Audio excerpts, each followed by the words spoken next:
Chapter 151। कहीं निजी जगह।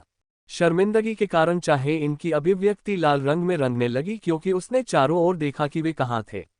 जिन वू की अपनी अभिव्यक्ति भी कठोर हो गई। यहाँ आसपास की सभी इमारतें ऐसी कैसे हैं?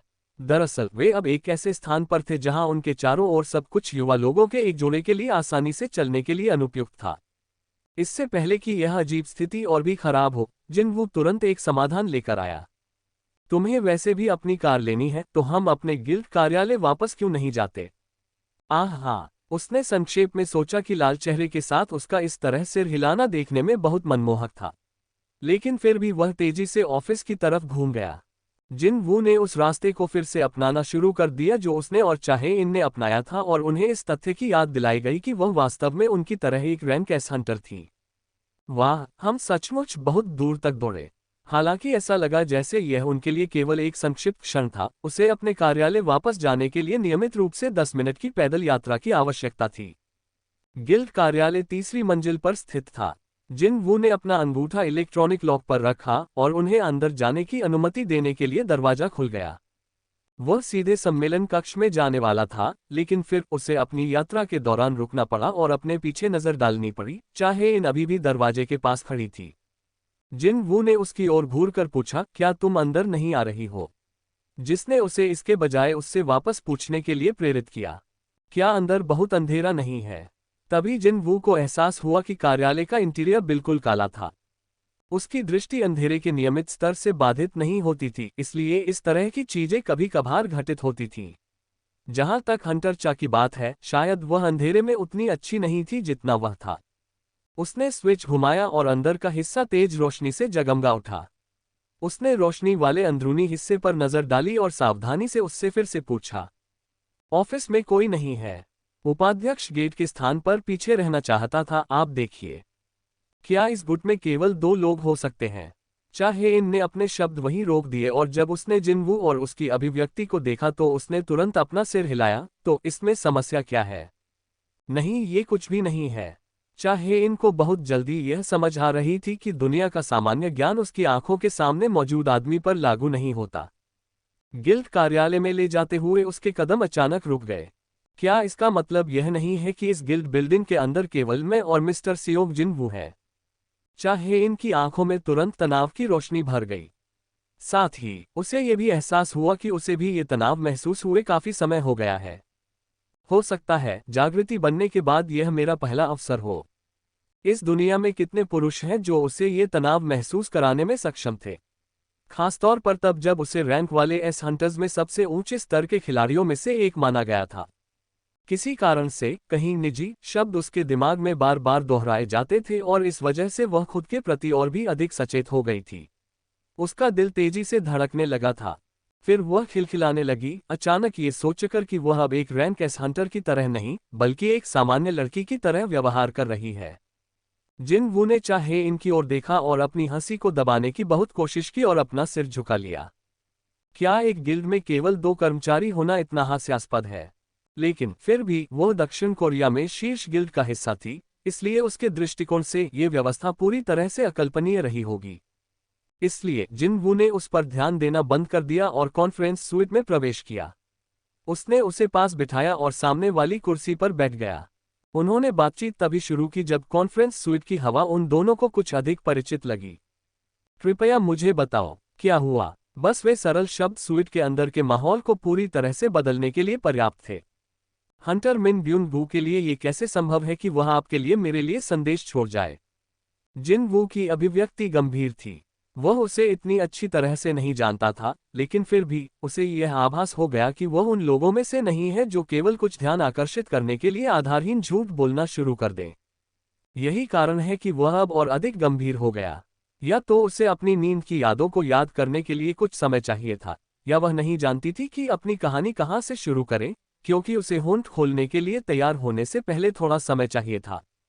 चाहे इन ने अंततः अपना सिर उठाया और उसकी आंखों में गहराई से देखा। उसकी कोमल आंखें अब आंसुओं से भर गईं।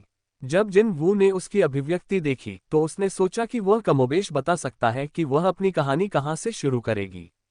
वह धीरे से बोली, मैंने उसकी आवाज सुनी, चाहे इन अंतहीन अंधेरे में गहराई तक समाती जा रही थी। लेकिन ये कोई और नहीं बल्कि मिन ब्युनगू का हाथ था जो उसे गिरने से रोकने के लिए नीचे पहुंच रहा था। मिन ब्युनगू ने धीरे से अपना सिर हिलाया।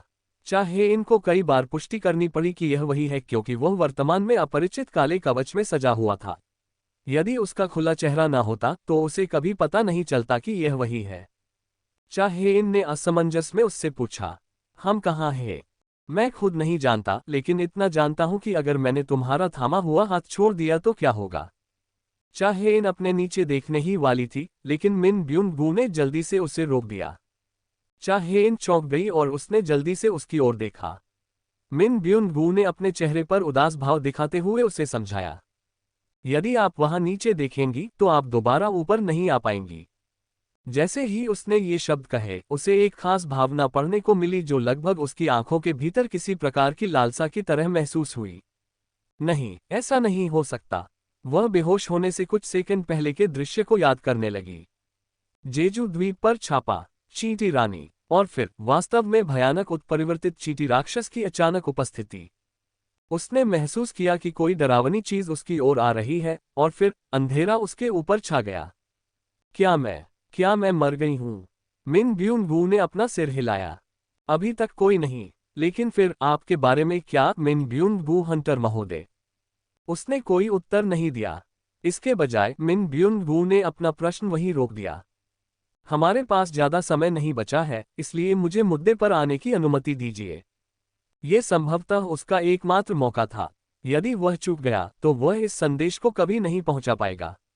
जब मिन ब्युनगू ने उससे बात की तो उसकी अभिव्यक्ति तीव्र हो गई, यहां तक कि याचना भी करने लगी। कृपया ये संदेश हंटर सियोंग जिनवू को भेजें। सियोंग जिनवू। चाहे इन अप्रत्याशित रूप से यहां उस नाम का उल्लेख किए जाने से उत्पन्न हुए अपने भ्रम को केवल संक्षेप में ही सुलझा सकी। मिन ब्युनगू आगे बढ़ा। आपको उसे बताना होगा कि उसे अपने पास मौजूद शक्ति से सावधान रहने की जरूरत है। क्या इससे आपका क्या मतलब है? आपने अब तक इस पर ध्यान दिया होगा, लेकिन मैं पहले ही एक बार मर चुका हूं। मैं इस जगह पर नीचे गिर गया, लेकिन किसी ने मुझे वापस ऊपर खींच लिया। उसने मुझे इस अंतहीन अंधेरे से वापस खींच लिया। क्या ऐसा हो सकता है कि वह आदमी? हाँ, ये हंटर सेओंग जिनवू था। चाहे इनकी आंखें अब जोर से कांपने लगीं। भले ही हंटर सेओंग जिनवू को हास्यास्पद रूप से प्रबल किया गया था, क्या वह वास्तव में एक मृत व्यक्ति को पुनर्जीवित करने के लिए पर्याप्त शक्तिशाली था? हालांकि मिन ब्युनगू ने बिना कुछ छिपाए अपने अनुभव को बताना जारी रखा। सच्चाई यह है कि भले ही वह वास्तव में मैं ही था जो पुनर्जीवित हुआ, वह भी वास्तव में मैं नहीं था। मेरे पास अपनी इच्छाशक्ति और चेतना थी, लेकिन मैं उसके लिए कुछ भी करने को भी तैयार था। ऐसा महसूस हुआ जैसे मैं एक निर्विवाद, बिना शर्त गुलाम बन गया हूं जो केवल उसकी सेवा करने के लिए मौजूद है और कुछ नहीं। मिन ब्युनगू के स्पष्टीकरण में चाहे इनके पास ये पूछने का कोई कारण नहीं था कि यह वह कौन था। उसने अपनी घबराहट भरी लार निगल ली। मैं भी डरी हुई थी, क्योंकि उसकी सेवा करने के विचार मात्र से ही मुझे बहुत खुशी महसूस होती थी। मिन ब्युनगू ने कड़वी अभिव्यक्ति बनाई। आपको सियोंग जिनवू हंटर महोदय को यह अवश्य बताना चाहिए। फिर उसकी अभिव्यक्ति कठोर होकर उदास हो गई। उसकी शक्तियां निरपेक्ष हैं और यह अविश्वसनीय रूप से डरावना था। उसे भी यह जानने की जरूरत है। हालांकि उससे भी अधिक भयावह बात यह थी, उसकी अभिव्यक्ति अब सरासर आतंक में बदल गई, क्योंकि उसे कुछ ही क्षण पहले की यादें याद आ गईं।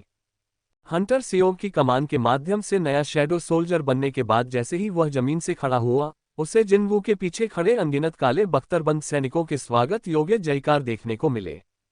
उनकी संख्या हजारों में थी, नहीं लाखों। मानो वे निष्ठापूर्वक अपने संप्रभु के आदेशों की प्रतीक्षा कर रहे थे। असंख्य सैनिक चुपचाप जिनवू के पीछे छिपे हुए थे।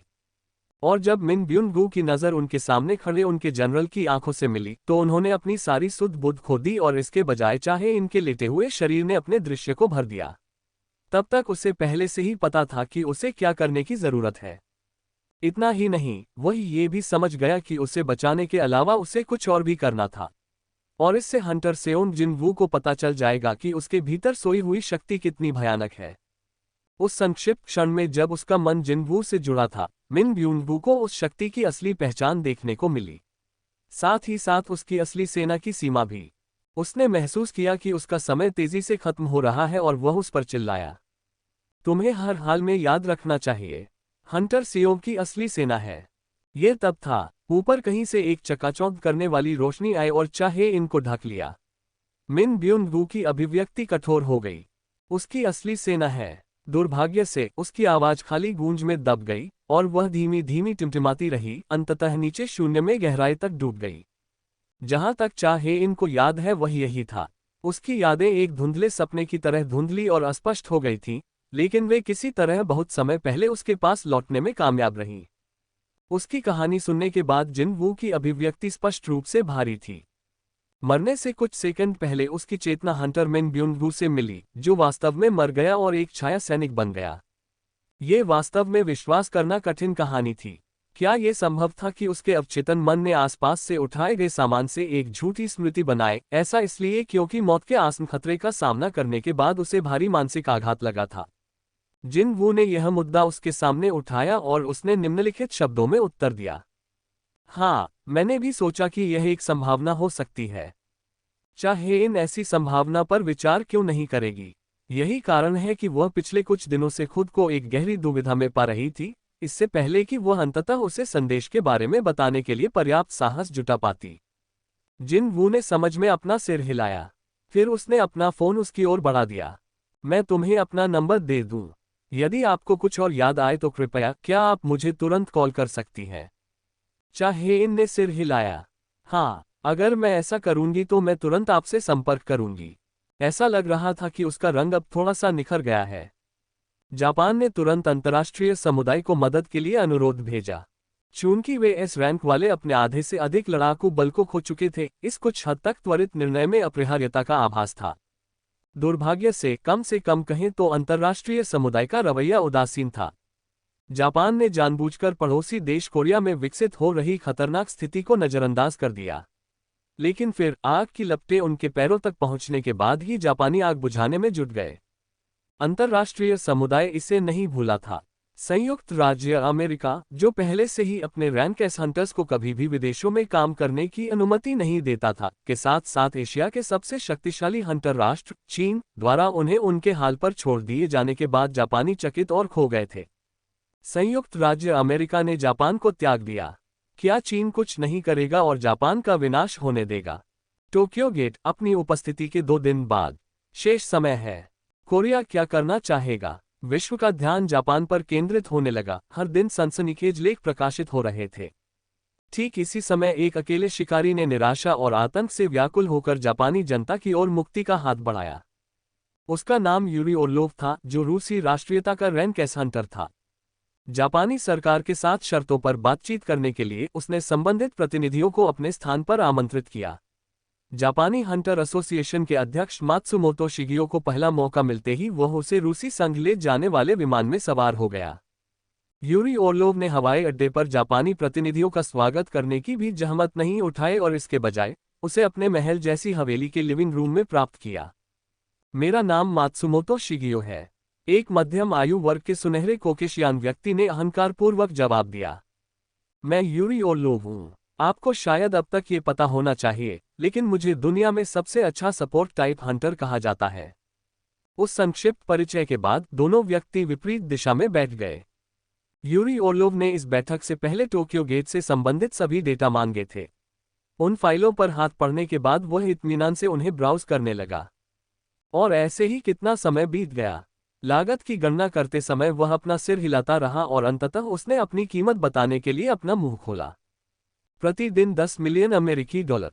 आप मुझे समय पर उचित रूप से पैसे का भुगतान करें और जब तक आप चाहें, मैं आपके लिए गेट बंद कर दूंगा। प्रतिदिन 10 मिलियन। जापानी प्रतिनिधि उस अपमानजनक कीमत से लगभग क्रोधित हो गए, लेकिन मात्सुमोतो शिगियो ने ऐसा नहीं किया। उसने हाथ उठाकर उन्हें शांत होने का इशारा किया, जिससे लड़खड़ा रहे जापानी शिकारी वापस अपनी सीटों पर बैठ गए। लगता है मैं आपके साथ सभ्य बातचीत कर सकता हूं। यूरी ओर्लोव मुस्कुराया। उसके सोने से जड़े दांत अब पूरे प्रदर्शन पर थे। 1 साल में 3.6 बिलियन। वह पैसा आपके देश को बचाएगा। ये 36 बिलियन भी नहीं है। तो इसके बारे में क्या ख्याल है?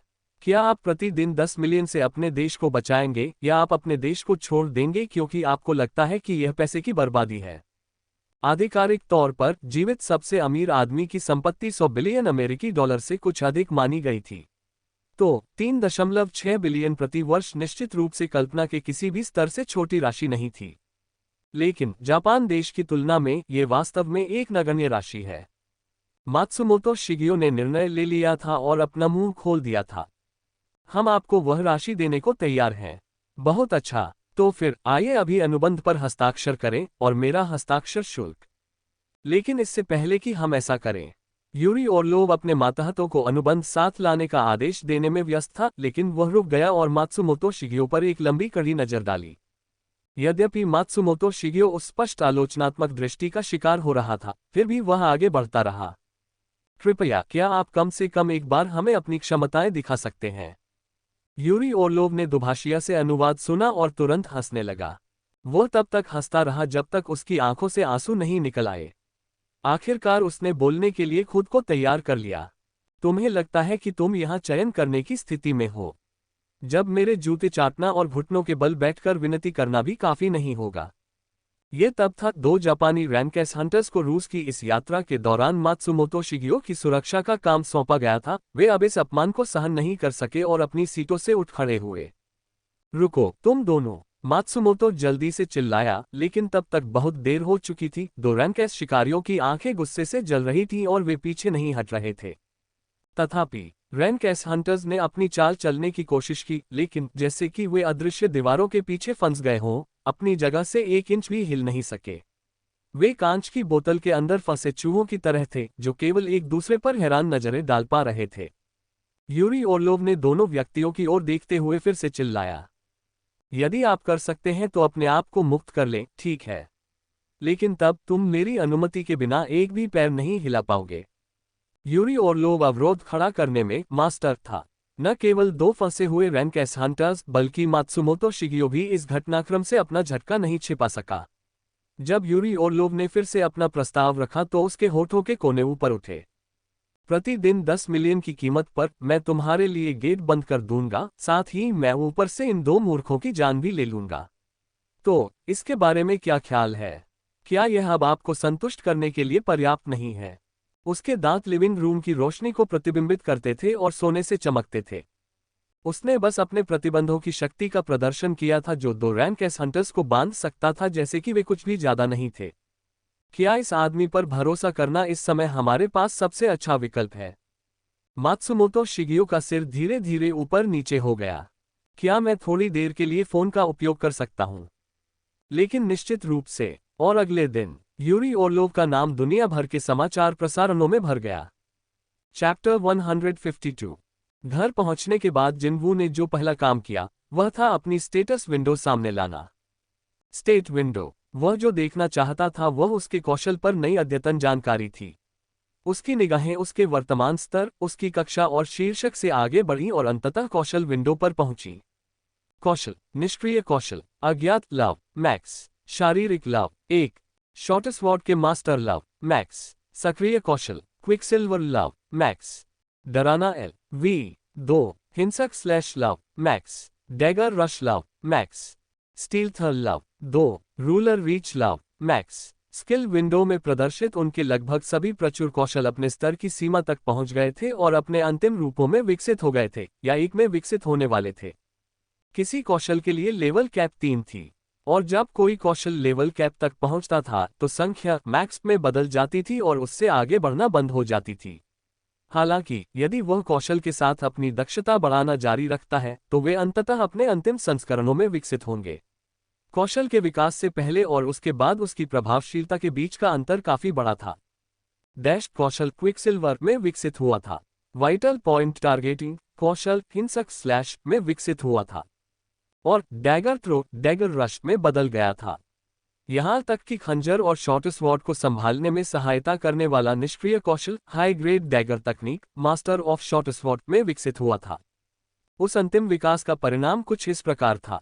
जिनवू ने डेमन किंग्स शॉर्टस्वॉर्ड को बाहर बुलाया और अपने हाथ से इस तरह से हेरफेर करना शुरू कर दिया। उसने हथियार को अपने हाथ की हथेली तक सरकने देने से पहले अपनी तर्जनी के चारों ओर निर्बाध रूप से घुमाया। फिर यह आसानी से उसके हाथ के पिछले हिस्से तक सरक गया। लगभग कलाबाजी वाली रेशमी हरकतें थोड़ी देर तक जारी रहीं, इससे पहले कि उसने हथियार को हल्के से अपने सिर पर उछाला और उसे वापस अपनी पकड़ में ले लिया। जिन वू ने बाद में धीरे से अपने होठों को थपथपाया। कितने अफसोस की बात है कि इसकी सराहना करने वाला यहाँ कोई नहीं है। शॉर्टस्वॉर्ड को अपने ही अंत का विस्तार जैसा महसूस हुआ और यह सब निष्क्रिय कौशल मास्टर ऑफ शॉर्टस्वॉर्ड के कारण था। जिन वू ने शॉर्टस्वॉर्ड को बार बार ऊपर नीचे उछालते हुए अपना ध्यान स्किल विंडो पर स्थानांतरित कर दिया। तो धमकी और गायब ही दो ऐसे विकल्प हैं जिनके मजबूत होने की वास्तविक संभावना है। अफसोस की बात है कि टेनेसिटी कौशल में स्तर 1 से आगे सुधार करने के लिए ज्यादा जगह नहीं थी, जहां ये कौशल मिलने के बाद से ही अटका हुआ था। लेकिन ये वास्तव में अपरिहार्य था। कौशल शारीरिक लव पॉइंट 1। निष्क्रिय कौशल सक्रिय करने की आवश्यकता है, कोई नहीं। आप में अथक दृढ़ता है। जब आपकी सहनशक्ति 30% से कम हो जाती है तो ये कौशल स्वचालित रूप से सक्रिय हो जाएगा और प्राप्त होने वाली सभी क्षति को 50% तक कम कर देगा। क्योंकि टेनेसिटी एक ऐसा कौशल था जो तभी सक्रिय होता था जब उसकी सहनशक्ति 30% से कम हो जाती थी। जाहिर है वह सिर्फ अपने एक कौशल को बढ़ाने के लिए अपने जीवन को खतरे में नहीं डालेगा। क्या अब वह ऐसा करेगा? इसके अलावा निष्क्रिय कौशल उसके शस्त्रागार का हिस्सा बनने के बाद जिन वू ने काफी संख्या में क्लोज शेव का अनुभव किया था। फिर भी यह स्तर 1 से नहीं बदला था, तो इसका मतलब केवल ये हो सकता है कि इस कौशल को उन्नत करने के अवसर के लिए उसे एक असाधारण स्थिति से गुजरना होगा। इसके अलावा जिन वू का बहुत अधिक मजबूत होना भी यहाँ एक कारक था। अब वहाँ कितने शत्रु हैं जो वास्तव में उसे हताश कोने में ले जा सकते हैं? सभी बातों पर विचार करने पर उनके पास टेनासिटी को पूरी तरह से अपग्रेड करने के बारे में भूलने के अलावा कोई विकल्प नहीं था। इसके बाद उसने स्टील था और धमकी दोनों में अपनी दक्षता बढ़ाने का फैसला किया, जिनमें से बाद में उन्हें अब तक उपयोग करने के बहुत अधिक मौके नहीं मिले थे और परिणामस्वरूप वह लेवल 2 पर अटक गया था। डराने धमकाने के विपरीत, जिसे अपनी इच्छानुसार कहीं भी बिना सोचे समझे सक्रिय करना कठिन था, वह स्टील था को तब भी सक्रिय कर सकता था जब वह अपनी दैनिक दिनचर्या से गुजर रहा हो। लेकिन अभी जिन वू की नज़र उन कौशलों से ऊपर एक स्थान पर टिकी हुई थी। यह आदमी क्या हो सकता है? वह निष्क्रिय कौशल सूची में पाए जाने वाले अज्ञात के रूप में लेबल किए गए कौशल को देख रहा था। यह हुनर उसके खिलाड़ी बनने के बाद से ही उसमें था, लेकिन अब तक इसकी बुनियादी जानकारी भी उसके सामने नहीं आई थी। मैंने सोचा था कि कुछ समय बाद यह अंततः अपने रहस्यों का खुलासा कर देगा, लेकिन क्या इस कौशल के लिए उसे अनलॉक होने के लिए किसी प्रकार की शर्त को पूरा करने की भी आवश्यकता थी? चूंकि इसे शुरू से ही मैक्स लेबल किया गया था, वह वास्तव में ये पता लगाने के लिए उत्सुक था कि यह किस प्रकार का कौशल था, लेकिन यह उन दिनों को काफी समय बीत चुका था, लेकिन इस बीच उसकी जिज्ञासा और भी बढ़ती गई। जिन वू ने अज्ञात कौशल को तब तक घूरना जारी रखा जब तक कि उसने लगभग उसमें छेद नहीं कर दिया, लेकिन अंत में उसने हार में अपना सिर हिला दिया। इसके अलावा जो वह वास्तव में पुष्टि करना चाहता था वह वैसे भी नियमित कौशल विंडो के भीतर नहीं पाया जा सका। नहीं, वे ठीक इसके नीचे थे। दरअसल वह अपने कक्षा विशिष्ट कौशल की जांच करना चाहता था जो पहले ही दिन एक स्तर ऊपर चला गया था। कक्षा विशिष्ट कौशल सक्रिय कौशल शैडो एक्सट्रैक्शन LV2, छाया भंडारण LV2, संप्रभु क्षेत्र लव 2, शैडो एक्सचेंज लव 2। तो क्या बदला और कितना? जिन वू ने शैडो एक्सचेंज को छोड़कर कौशलों की जानकारी पर बारीकी से नजर डाली जिसे उसने पहले ही देख लिया था। कौशल छाया निष्कर्षण वर्ग विशिष्ट कौशल सक्रिय करने के लिए आवश्यक MP कोई नहीं। हाल ही में मृत जीवन रूप से MP को निकालकर एक छाया सैनिक बनाता है।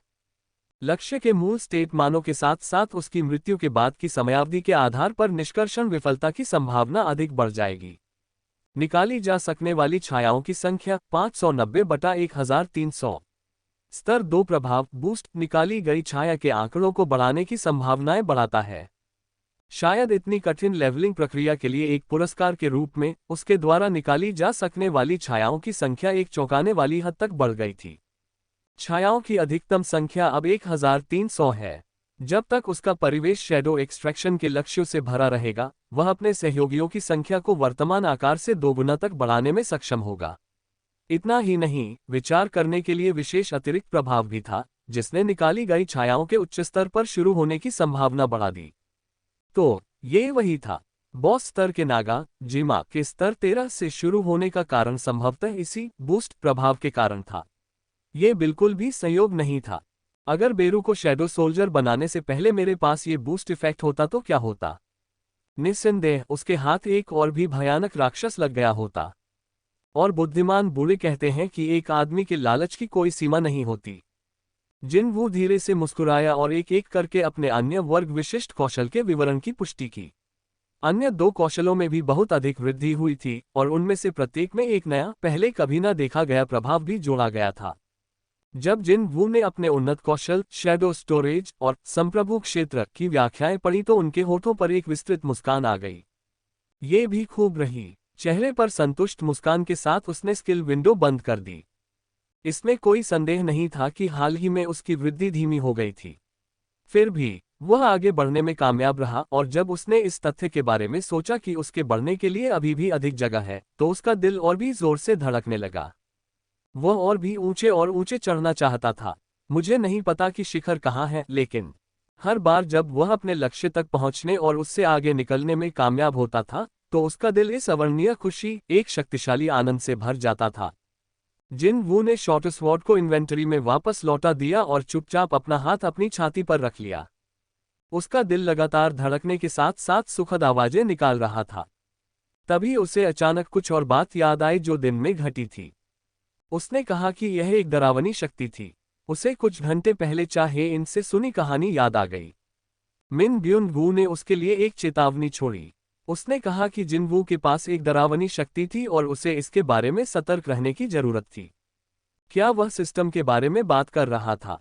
जिनवू भी शुरू में अपने साथ होने वाली घटनाओं से डरा हुआ था। वह उस व्यवस्था के प्रति भयभीत महसूस करता था जो उसके चारों ओर इन सभी अस्पष्ट घटनाओं को उत्पन्न करने में सक्षम थी। हालांकि उसका डर लंबे समय तक नहीं रहा। उसने कुछ ही समय में सिस्टम के तौर तरीकों को अपना लिया और सिस्टम जल्द ही उसके पास मौजूद सबसे बड़ा उपकरण बन गया। निश्चित रूप से अभी भी बहुत सारे रहस्य अनुत्तरित बचे हैं, लेकिन वास्तव में यही बात थी। जिनवू की नजर उसके सामने खाली हवा की ओर चली गई।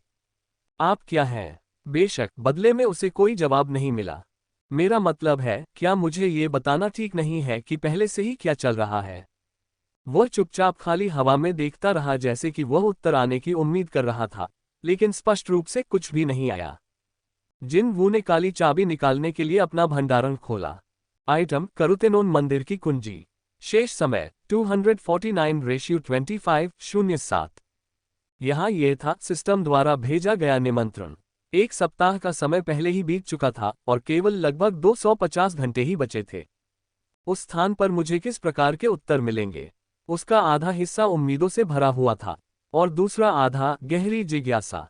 उसकी हृदय गति जो थोड़ी देर के लिए शांत हो गई थी, फिर से तेज धड़कने लगी। जिनवू ने अपना हाथ अपनी छाती से हटा लिया।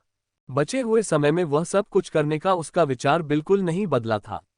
उसने अपना फोन उठाया और जल्दी से कॉल किया। मैं आपके लिए क्या कर सकता हूं, बड़े भाई? यू जिनहो ने फोन पर प्रसन्न स्वर में उत्तर दिया। जिनवू ने कोई समय बर्बाद नहीं किया और सीधे मुख्य विषय पर आ गया। अरे जिनहो, हाँ बड़े भाई, आपको लगता है कि हम कल से अपने क्षेत्र में खुलने वाले प्रत्येक उच्च रैंकिंग गेट को बुक करने में सक्षम होंगे? बिल्कुल पहले की तरह जब हम उन सभी रैंक सी गेट्स की बुकिंग कर रहे थे, बड़े भाई। हाँ, ऐसे ही, यू जिनहो ने तेज आवाज में जवाब देने से पहले कुछ देर सोचा। समझ गया, बड़े भाई। जापानी हवाई अड्डे पर जहां रूसी rank S Hunter Yuri Orlov ने लैंडिंग की थी, भारी भीड़ जमा हो गई थी और अंदर पैर रखने की भी जगह नहीं बची थी। जब यूरी ओर्लोव उसे देखने आ रहे जापानी लोगों की विशाल भीड़ को देख रहा था तो उसके होठों के कोने ऊपर उठ गए। दूसरी ओर रूसियों को घर लाने वाले जापानी हंटर एसोसिएशन के उच्च रैंकिंग सदस्य अपने सिर झुकाए हुए चल रहे थे जैसे कि वे मुकदमे पर जा रहे अपराधी हों। देश में किसी आपदा को स्वयं रोकने के लिए पर्याप्त प्रतिभाशाली शिकारियों की कमी है, इसलिए उन्हें दूसरे देश से शिकारियों की ताकत उधार लेनी होगी। ये शब्द वही थे जो जापान ने कुछ सप्ताह पहले ही दक्षिण कोरिया का उपहास करने के लिए इस्तेमाल किए थे। फिर भी ठीक वैसी ही स्थिति अब जापानी सीमा के भीतर भी सामने आ रही है। एसोसिएशन के अध्यक्ष मात्सुमोतो शिगियो, साथ ही एसोसिएशन के प्रतिनिधियों ने अपने अतीत के अविवेक को याद किया और फिर से अपना सिर उठाने की हिम्मत भी नहीं कर सके। काश हमने जेजू द्वीप पर अपने शिकारियों को न खोया होता। मात्सुमोतो शिगियो ने अपना निचला होंठ काटा। ये यूरी ओर्लोव है।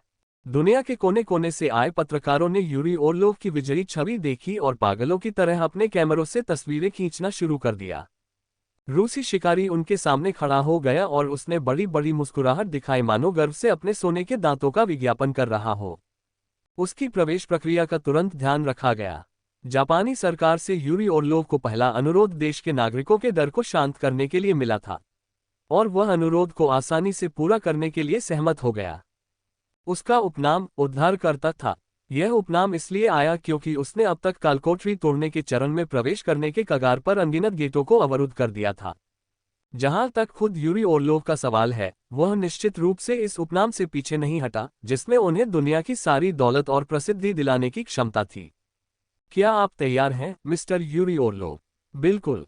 उस शाम उसे लाइव साक्षात्कार के लिए एक निश्चित टीवी स्टेशन पर ले जाया गया। यह बिल्कुल स्पष्ट था कि पूरे जापान देश का ध्यान इस प्रसारण पर केंद्रित था। एक बार कार्यवाही शुरू होने पर साक्षात्कारकर्ता ने रूसी से पूछा, आप गेट कैसे रोकेंगे, मिस्टर यूरी? उसी तरह जैसे मैं अब तक करता आया हूं, जाहिर है। यूरी ओरलोव की अभिव्यक्ति सहज, आश्वस्त, आत्मविश्वास से भरी हुई थी। उसने अपने दोनों हाथ हवा में उठाए और एक बड़ा वृत्त बनाया। मैं एक विशाल जादुई चक्र बनाऊंगा। ऐसे ही गेट के आसपास ही शिंजुकू में गेट दिखाने के लिए स्क्रीन थोड़ी देर के लिए बदल गई, और फिर उस विशाल गेट की छवि के साथ जादुई चक्र का 3D आरेख लगाया गया। और फिर जब मैं इसमें अपनी जादुई ऊर्जा डालूंगा तो सब कुछ खत्म हो जाएगा। जो कुछ भी उस गेट के अंदर है, वह फिर कभी बाहर नहीं आ पाएगा। दुर्भाग्य से इतनी सरल व्याख्या जापानी लोगों के डर को शांत करने के लिए पर्याप्त नहीं थी। साक्षात्कारकर्ता ने असंबद्ध होकर अपना सिर झुका लिया। मुझे क्षमा करें, लेकिन क्या यह भी संभव है? यूरी ओरलोव की भौहें थोड़ी सी सिकुड़ गईं। क्या है? साक्षात्कारकर्ता ने रूसी के दोबारा पूछने पर उसकी मनोदशा का सावधानीपूर्वक अध्ययन किया। ठीक है, एक रैनकेस हंटर का दावा पूरे रैनकेस गेट को अवरुद्ध करने में सक्षम है। क्या मैं ऐसा कहूं, इस पर विश्वास करना थोड़ा मुश्किल है। अचानक यूरी ओरलोव ने उपहासपूर्वक मुस्कुराना शुरू कर दिया। रूसी शिकारी अपने छोटे फ्यूज के लिए प्रसिद्ध था, इसलिए साक्षात्कारकर्ता को अंदर से काफी राहत महसूस हुई जब यूरी ओरलोव ने क्रोधित अवस्था में सीधे उड़ने के बजाय मुस्कुराया। लेकिन साथ ही जापानी साक्षात्कारकर्ता पहले से भी अधिक घबरा गया, ये सोचकर कि क्या उसने अनजाने में उस आदमी के उल्टे पैमाने को छू लिया है। सौभाग्य से यूरी ओरलोव ने अपनी मुस्कान बरकरार रखी। अगर मैं उस बाधा को बनाए रखने के लिए अपनी जादुई ऊर्जा खर्च करना जारी रखूं, तो निश्चित रूप से मैं भी उसे दूर नहीं कर पाऊंगा। वह ऐसा नहीं कर पाएगा। साक्षात्कारकर्ता ने अपनी सूखी लार निगल ली। जापानी रैनकेस हंटर्स ने प्रभावी ढंग से छापे छोड़ने के अपने इरादे की घोषणा की थी। अगर यूरी ओरलोव ने भी गेट के बारे में भूलने का फैसला किया, तो जापानी लोगों के लिए कोई अन्य समाधान नहीं बचा था। रूसी ने अपना समय लिया और अपनी बात जारी रखने से पहले साक्षात्कारकर्ता के कठोर चेहरे को देखने का आनंद लिया। हालांकि मेरी क्षमता की बात यह है कि मैं जिस बाधा जादू चक्र का उपयोग करता हूं, वह खुद को बनाए रखने के लिए अपने आसपास से जादुई ऊर्जा को अवशोषित करता है। एक पल में साक्षात्कारकर्ता की अभिव्यक्ति बदल गई। अगर ऐसा है तो आपका क्या मतलब था जब आपने कहा कि आपकी अपनी जादुई ऊर्जा की आवश्यकता है? ये कार के इग्निशन को चालू करने जैसा ही सिद्धांत है। एक बार जब मेरा अवरोध आगे बढ़ जाएगा, तो ये जादुई ऊर्जा को अवशोषित करना शुरू कर देगा और भी मजबूत और बड़ी किले की दीवार बन जाएगा। उस स्पष्टीकरण को सुनने के बाद साक्षात्कारकर्ता के साथ साथ फिल्मांकन दल के चेहरे पर भी रोशनी की एक निश्चित किरण उतर आई। यूरी ओरलोव की इत्मीनान भरी आवाज निर्विवाद आत्मविश्वास से भरी हुई थी, और मानो वह आत्मविश्वास एक संक्रमण की तरह चारों ओर फैलने लगा था। जापानी टीवी क्रू को लगा कि उनका डर धीरे धीरे दूर हो गया है।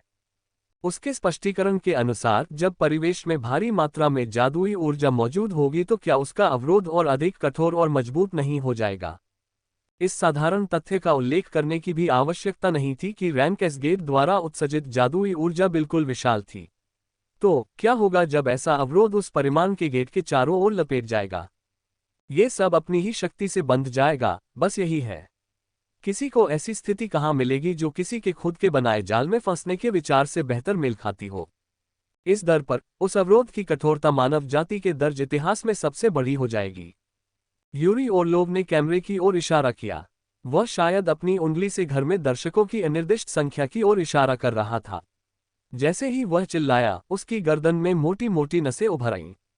मैं तुम सभी को बचाऊंगा। तो तुम्हें बस ये याद रखना है कि तुम्हें कौन बचा रहा है। विशाल टीवी बंद कर दिया गया था। कोरियाई हंटर एसोसिएशन के अध्यक्ष गो गनहुई ने टीवी रिमोट नीचे रख दिया, लेकिन उनकी अभिव्यक्ति बिल्कुल भी अच्छी नहीं थी।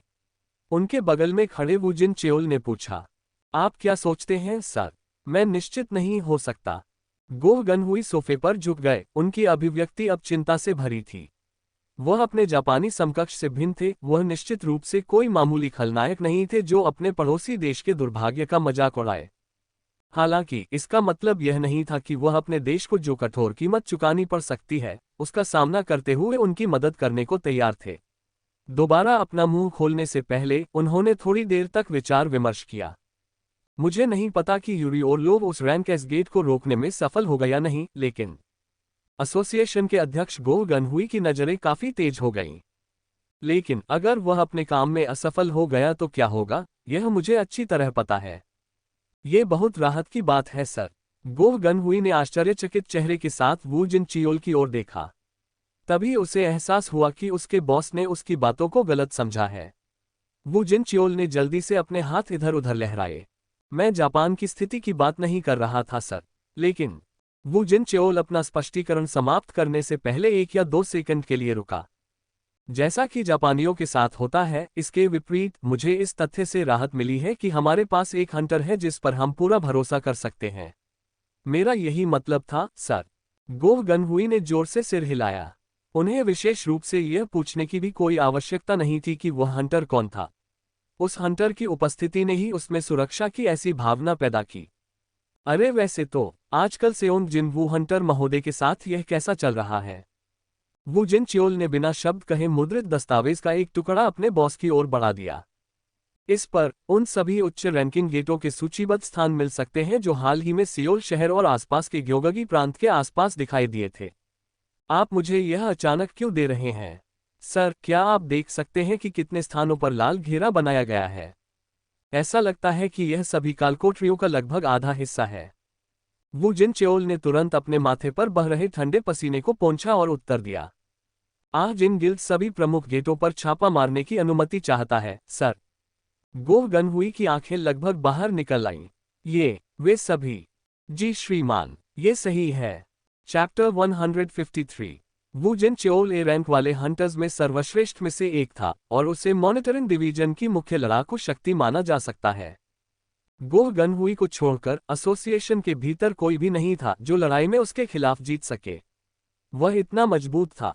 हालांकि हंटर सेओंग जिनवू न केवल 1 या 2 बुलाए गए प्राणियों को नियंत्रित करने में सक्षम था, बल्कि एक ही समय में उनमें से कई सैकड़ों को नियंत्रित करने में सक्षम था। उनमें से प्रत्येक वू जिन चियोल की क्षमता वाले किसी को भी झटका देने के लिए पर्याप्त मजबूत था। उस स्थिति में इस तरह के शेड्यूल को बिल्कुल भी अजीब नहीं माना जाना चाहिए। हालांकि वह इतनी जल्दी में क्यों था? गो गनहुई के माथे पर गहरी शिकनें उभर आईं। यदि यह कोई और होता, कोई अलग शिकारी, तो वह अपना दोपहर का भोजन पैक करता और उन्हें मना करने के लिए उनके पीछे पीछे चलता।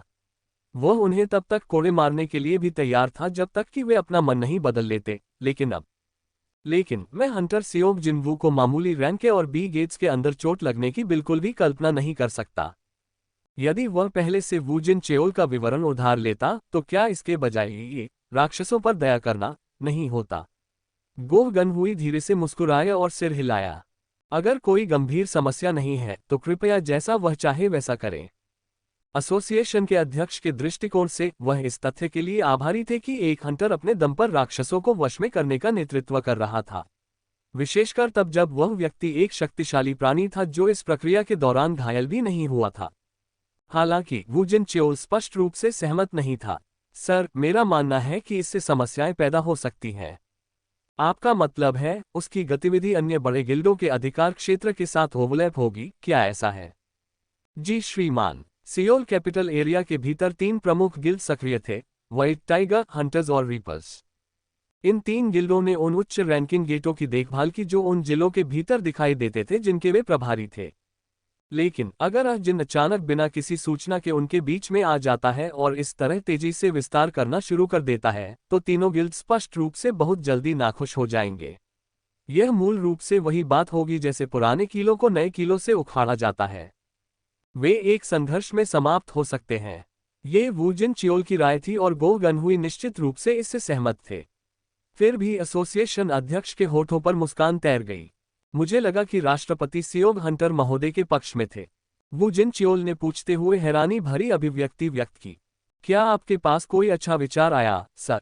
नहीं, वो नहीं। ये सिर्फ इतना है कि जब मैं ये सोचता हूँ कि एक नवस्थापित गिल्ड, जिसमें केवल 3 सदस्य और एक लड़ाकू है, प्रमुख गिल्डों से आगे निकलने में कामयाब रहा है और पहले से ही इस तरह से अपने क्षेत्रों का लालच कर रहा है, तो मैं मुस्कुराना बंद नहीं कर सकता। तभी वू जिन चियोल को समझ आया। मैं सहमत हूँ, सर।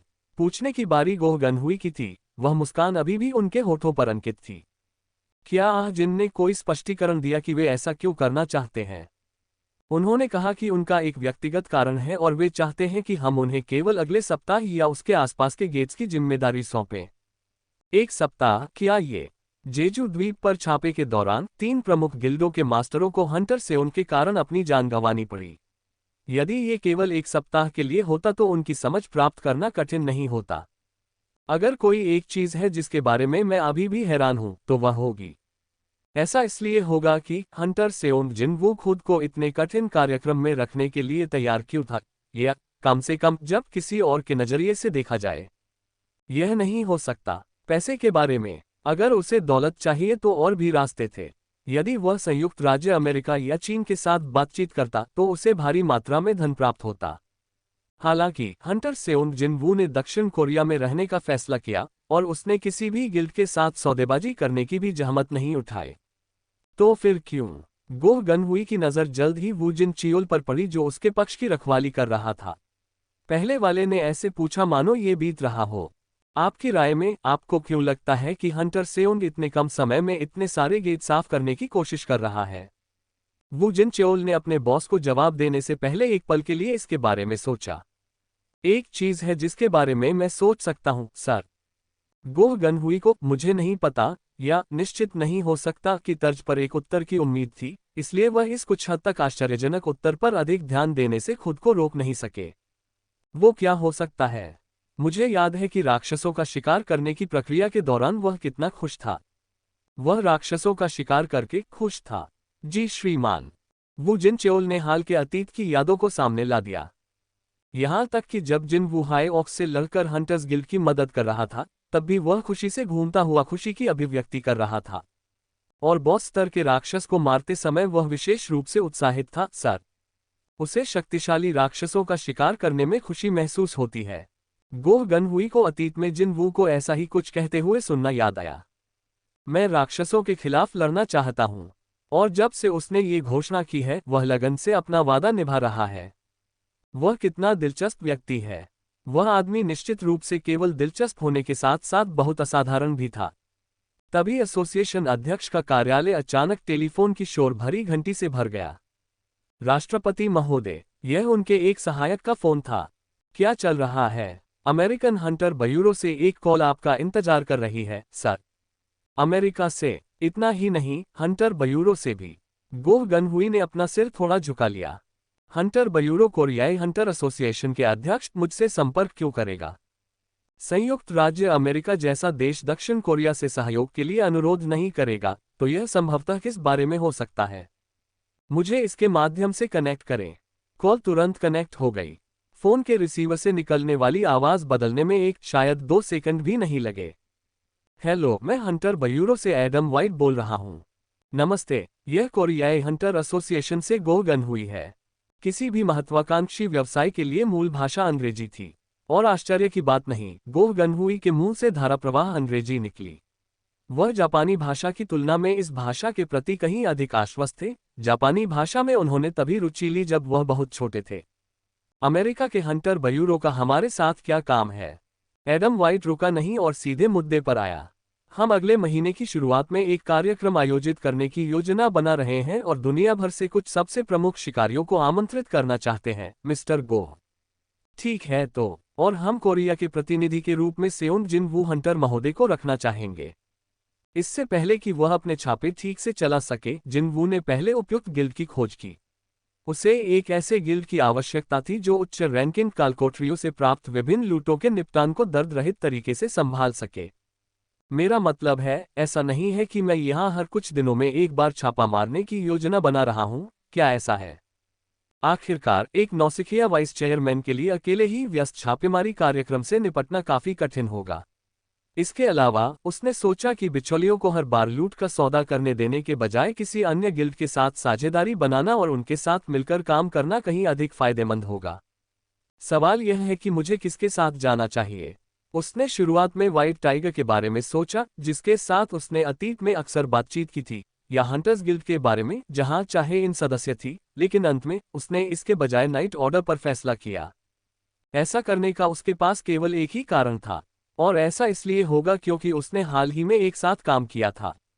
साथ ही उसके निर्णय का कुछ हिस्सा इस तथ्य से प्रभावित था कि एक सियोल में स्थित था जबकि दूसरा बुसान में था, और इसलिए उसकी गतिविधियां एक दूसरे के साथ ओवरलैप नहीं होंगी। जिन वू ने उस दिन शाम के समय फोन किया। नाइट ऑर्डर गिल्ड पार्क के अध्यक्ष जोन सू अपने लिविंग रूम में सोफे पर लेटे हुए था और टीवी देखते हुए हंसने में व्यस्त था। उसने बिना ज्यादा सोचे समझे सोफे के आर्मरेस्ट पर रखा अपना वाइब्रेटिंग फोन उठा लिया। सेओम जिन वू हंटर महोदय। लेकिन फिर उसने पुष्टि की कि कॉल करने वाला कौन था और उनकी आंखें तेजी से चौड़ी हो गईं। वह लेटने की स्थिति से उठा और तुरंत अपने फोन का उत्तर दिया। हंटर महोदय, क्या वह तुम हो? हेलो, मैं जिनसे सियोक जिनवू बोल रहा हूँ। हाँ, ये नाइट ऑर्डर से पाक जोन सू है। क्या आपके पास किसी महत्वपूर्ण बात पर चर्चा करने का समय है? बिल्कुल। जिन वू का स्पष्टीकरण सुनते ही पाक जोन सू का रंग धीरे धीरे चमकने लगा। सच कहूं तो पाक जिन सू हाल ही में निराश महसूस कर रहा था, क्योंकि जिन वू के साथ बहुत करीबी रिश्ते बनाने की उनकी योजना रातों रात नियम बदलने के बाद खराब हो गई थी। नाइट ऑर्डर गिल्ड की जानकारी और हंटर सेओंग जिन वू की ताकत का संयोजन समय की कितनी बड़ी बर्बादी है। यहां तक कि उनके विश्वस्त उपाध्यक्ष जियोग युनताए भी उस वक्त काफी निराश नजर आया जब सब कुछ बहुत तेजी से बिगड़ गया। लेकिन फिर ये किस प्रकार का जैकपॉट था? एक फोन कॉल जिसकी उसे उम्मीद भी नहीं थी, वह अपनी इच्छा से उसके पास आ गया। एक मजबूत गिल्ड, बल्कि एक हंटर के साथ संबंध बनाना शायद किसी भी गिल्ड के लिए सबसे महत्वपूर्ण कार्यों में से एक था। हाँ, कोई दिक्कत नहीं होगी। पाक जोन सू के चेहरे से एक उज्ज्वल मुस्कान छूटना नहीं चाहती थी क्योंकि वह फोन पर बातें करता रहा। सब कुछ हम पर छोड़ दो।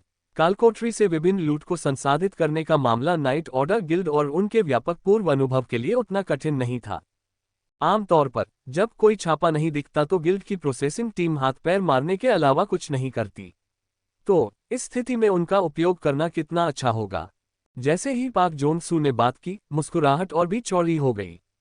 अच्छी तरह से कल मिलते हैं। माँ द्वारा पैक किया गया लंच बॉक्स वास्तव में काफी स्वादिष्ट था। भले ही उनके भोजन का स्थान राक्षसों से भरी कालकोठरी के बीच में हो। यू जिन हो ने अपना सिर उठाया और बोला, उसका मुंह अभी भी भरा हुआ था। हमारे ऐसे होने से मैं मदद नहीं कर सकता, लेकिन ये सोच सकता हूं कि हम उन सभी रैंक सी कालकोठरियों को कैसे साफ कर रहे थे, बड़े भाई। जिन वू ने मुस्कुराते हुए जवाब दिया। अरे, बात करने से पहले अपना खाना चबाना खत्म करो, ठीक है? हालांकि ऐसा नहीं था कि जिन वू समझ नहीं पा रहा था कि यू जिन हो किस बारे में बात कर रहा था। पिछले कुछ दिनों में उन्होंने एक के बाद एक बुक किए जा सकने वाले प्रत्येक गेट पर छापा मारकर खुद को वास्तव में व्यस्त रखा, बीच में बमुश्किल कोई आराम किया। तब से केवल एक चीज जो बदल गई थी, वह ये थी कि रैंक सी कालकोठरियों के बजाय वे इस बार रैंक बी या उच्चतर कालकोठरियों पर छापा मार रहे थे। और यदि वह एक और अंतर के बारे में सोचे तो वह होगा। इग्रेट ने जिन वू की निगाहें देखी और सम्मानजनक तरीके से थोड़ा झुक गया। अच्छा, अब मैं भोजन के समय निगरानी रखता हूँ। क्या यह इसके बारे में है? हालांकि इससे कोई फर्क नहीं पड़ता कि उसके पास एक था या नहीं। अपनी परसेप्शन स्टेट के कारण उसे कालकोठरी के अंदरूनी हिस्से में सभी गतिविधियों को महसूस करने के लिए अधिक ध्यान केंद्रित करने की आवश्यकता नहीं थी। मतलब, वो उसके पास आने की हिम्मत करने वाले किसी भी राक्षस से निपट सकता था, यहां तक कि उसकी आंखें बंद होने पर भी। बात सिर्फ इतनी थी कि वह अपने भोजन के समय परेशान नहीं होना चाहता था और साथ ही यूजिनहो के डर को थोड़ा कम करना चाहता था, इसलिए उसने इस तरह का नजरिया रखा। जिन वू ने अपनी नजर दूसरी ओर कर ली। आयरन की नजर भी उसके मालिक पर पड़ी और उसने जोर से अपनी छाती पर प्रहार किया, मानो कह रहा हो, सब कुछ मुझ पर छोड़ दो। धातु की गड़गड़ाहट से गुफा का आंतरिक भाग भर गया। जिन वू ने व्यंग्यपूर्वक अपना सिर हिलाया। यह एक समस्या है कि इस आदमी का उत्साह अभी भी उस पर हावी है। जिन वू से अचानक एक सवाल पूछने से पहले यू जिनहो ने शोर की दिशा में देखा। बड़े भाई, हाँ, क्या आपका सम्मन अपने आप कार्रवाई नहीं कर सकता? हंटर मिन ब्यून भू ने ऐसा कहा था। उसने कहा कि प्रत्येक छाया सैनिक के पास अपना स्वयं का अहंकार होता है। हालांकि ये निश्चित नहीं है कि मैं उस कहानी पर कितना विश्वास कर सकता हूं। जो भी मामला हो, यू जिनहो ने अपना प्रश्न जारी रखा। क्या इसका मतलब यह नहीं है कि जब हम भोजन कर रहे होते हैं तो सम्मन को अपने आप ही छापेमारी करने देना ठीक है, या अन्यथा किसी कारण से हम इधर उधर नहीं जा सकते? बड़े भाई, नहीं, मैं ऐसा नहीं कर सकता। जब उसके और सैनिकों के बीच दूरी बढ़ गई तो उसके अर्जित अनुभव अंकों की मात्रा कम हो गई।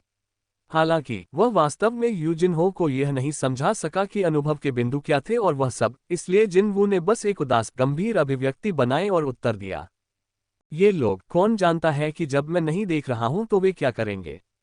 जिन वू ने सोचा कि वह वास्तविक समय में यू जिनहो की गिरती भूख का शोर सुन सकता है। हालांकि वह उस मजाक को कितनी दूर तक लेने के लिए तैयार था। ठीक है, क्या मुझे वह एक बार और आजमाना चाहिए? जिन वू ने अपना भोजन समाप्त किया और चुपचाप चम्मच नीचे रख दिया।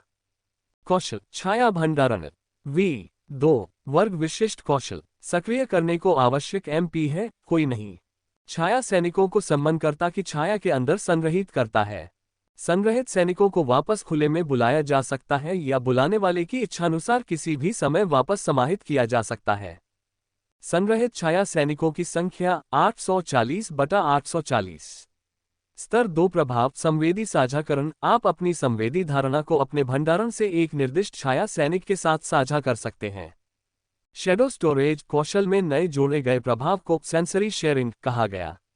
यह एक अनोखी क्षमता थी जिसने बुलाने वाले को यह महसूस कराया कि एक छाया सैनिक क्या महसूस कर रहा था। चूंकि उससे दूर एक छाया सैनिक को चुनना और वहां क्या हो रहा है ये देखना संभव था, इसलिए पिछले कुछ दिनों में उसने अक्सर इसका उपयोग करना शुरू कर दिया। जैसे कि अब। जिन वू ने चुपचाप अपनी आंखें बंद कर ली। संवेदी साझाकरण। उसने दक्षिण कोरिया के राष्ट्र के भीतर कालकोटरी के बाहर फैले छाया सैनिकों द्वारा भेजे गए सिग्नल को पकड़ लिया। मैं निश्चित रूप से काफी लोगों के बीच फैल गया हूं।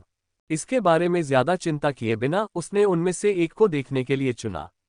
संयोगवश ऐसा हुआ कि हंटर चा की परछाई के साथ एक सैनिक छिपा हुआ था, और जब वह उस सैनिक से जुड़ा, उसे फर्श पर पानी गिरने की आवाजें सुनाई दी। आज बारिश नहीं होनी चाहिए, तो पानी का क्या हाल है? उसका भ्रम केवल एक क्षण भर के लिए ही रहा। जैसे ही जिन वू ने उठती भाप में घिरी हुई पीली नग्न आकृति को देखा, उसकी पलकें झट से खुल गईं। उसके साथ साथ यूजिन हो भी आश्चर्यचकित रह गया। बड़े भाई, क्या हुआ? क्या आप अभी झपकी ले रहे थे? नहीं, ये कुछ भी नहीं है। जिन वू ने अपना सिर हिलाया। उसने मन ही मन खुद से कहा कि माफी के तौर पर जितनी जल्दी हो सके हंटर चा के लिए भरपेट भोजन खरीद कर लाऊं। अरे हाँ बड़े भाई, क्या आपने खबर सुनी है? कौन सी? जापान के शिंजुकू में उस विशाल रैनकेस गेट के बारे में? बड़े भाई, मैंने सुना है कि कालकोटरी तोड़ना कल के आसपास किसी समय होना चाहिए। क्या समय पहले ही इतना आगे बढ़ चुका है? जिन वू ने धीरे से अपना सिर हिलाया। इसका मतलब है हमें इन उच्च रैंकिंग गेटों को साफ करना शुरू किए 6 दिन हो चुके हैं।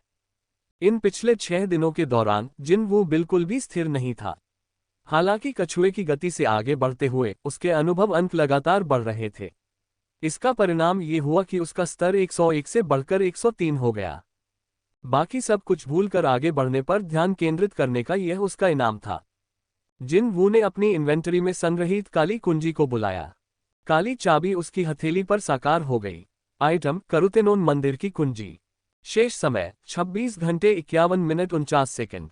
एक दिन और बचा है। जिन वू ने बिना कुछ बोले चाबी को कसकर पकड़ लिया। जब भी वह इस चीज को देखता तो उसका दिल तेजी से धड़कने लगता। अरे कोई हरकत मत करो। जिन वू द्वारा उस चुटकुले को सुनाने के बाद यू जिन हो मुश्किल से अपना भोजन खाने के दौरान आयरन और इग्रेट दोनों पर अधिक से अधिक नजरें चुरा रहा था। हालांकि जिन वू द्वारा अचानक वह आदेश जारी करने के बाद वह लगभग झटके से ऊपर की ओर उठ गया। हालांकि मैं आपसे बात नहीं कर रहा था। दरअसल जिन वू अपने सैनिकों को एक आदेश दे रहा था। छाया सैनिक आगे बढ़ने ही वाले थे, लेकिन जब उन्होंने जिन वू का आदेश सुना तो वे सभी एक ही समय में रुक गए।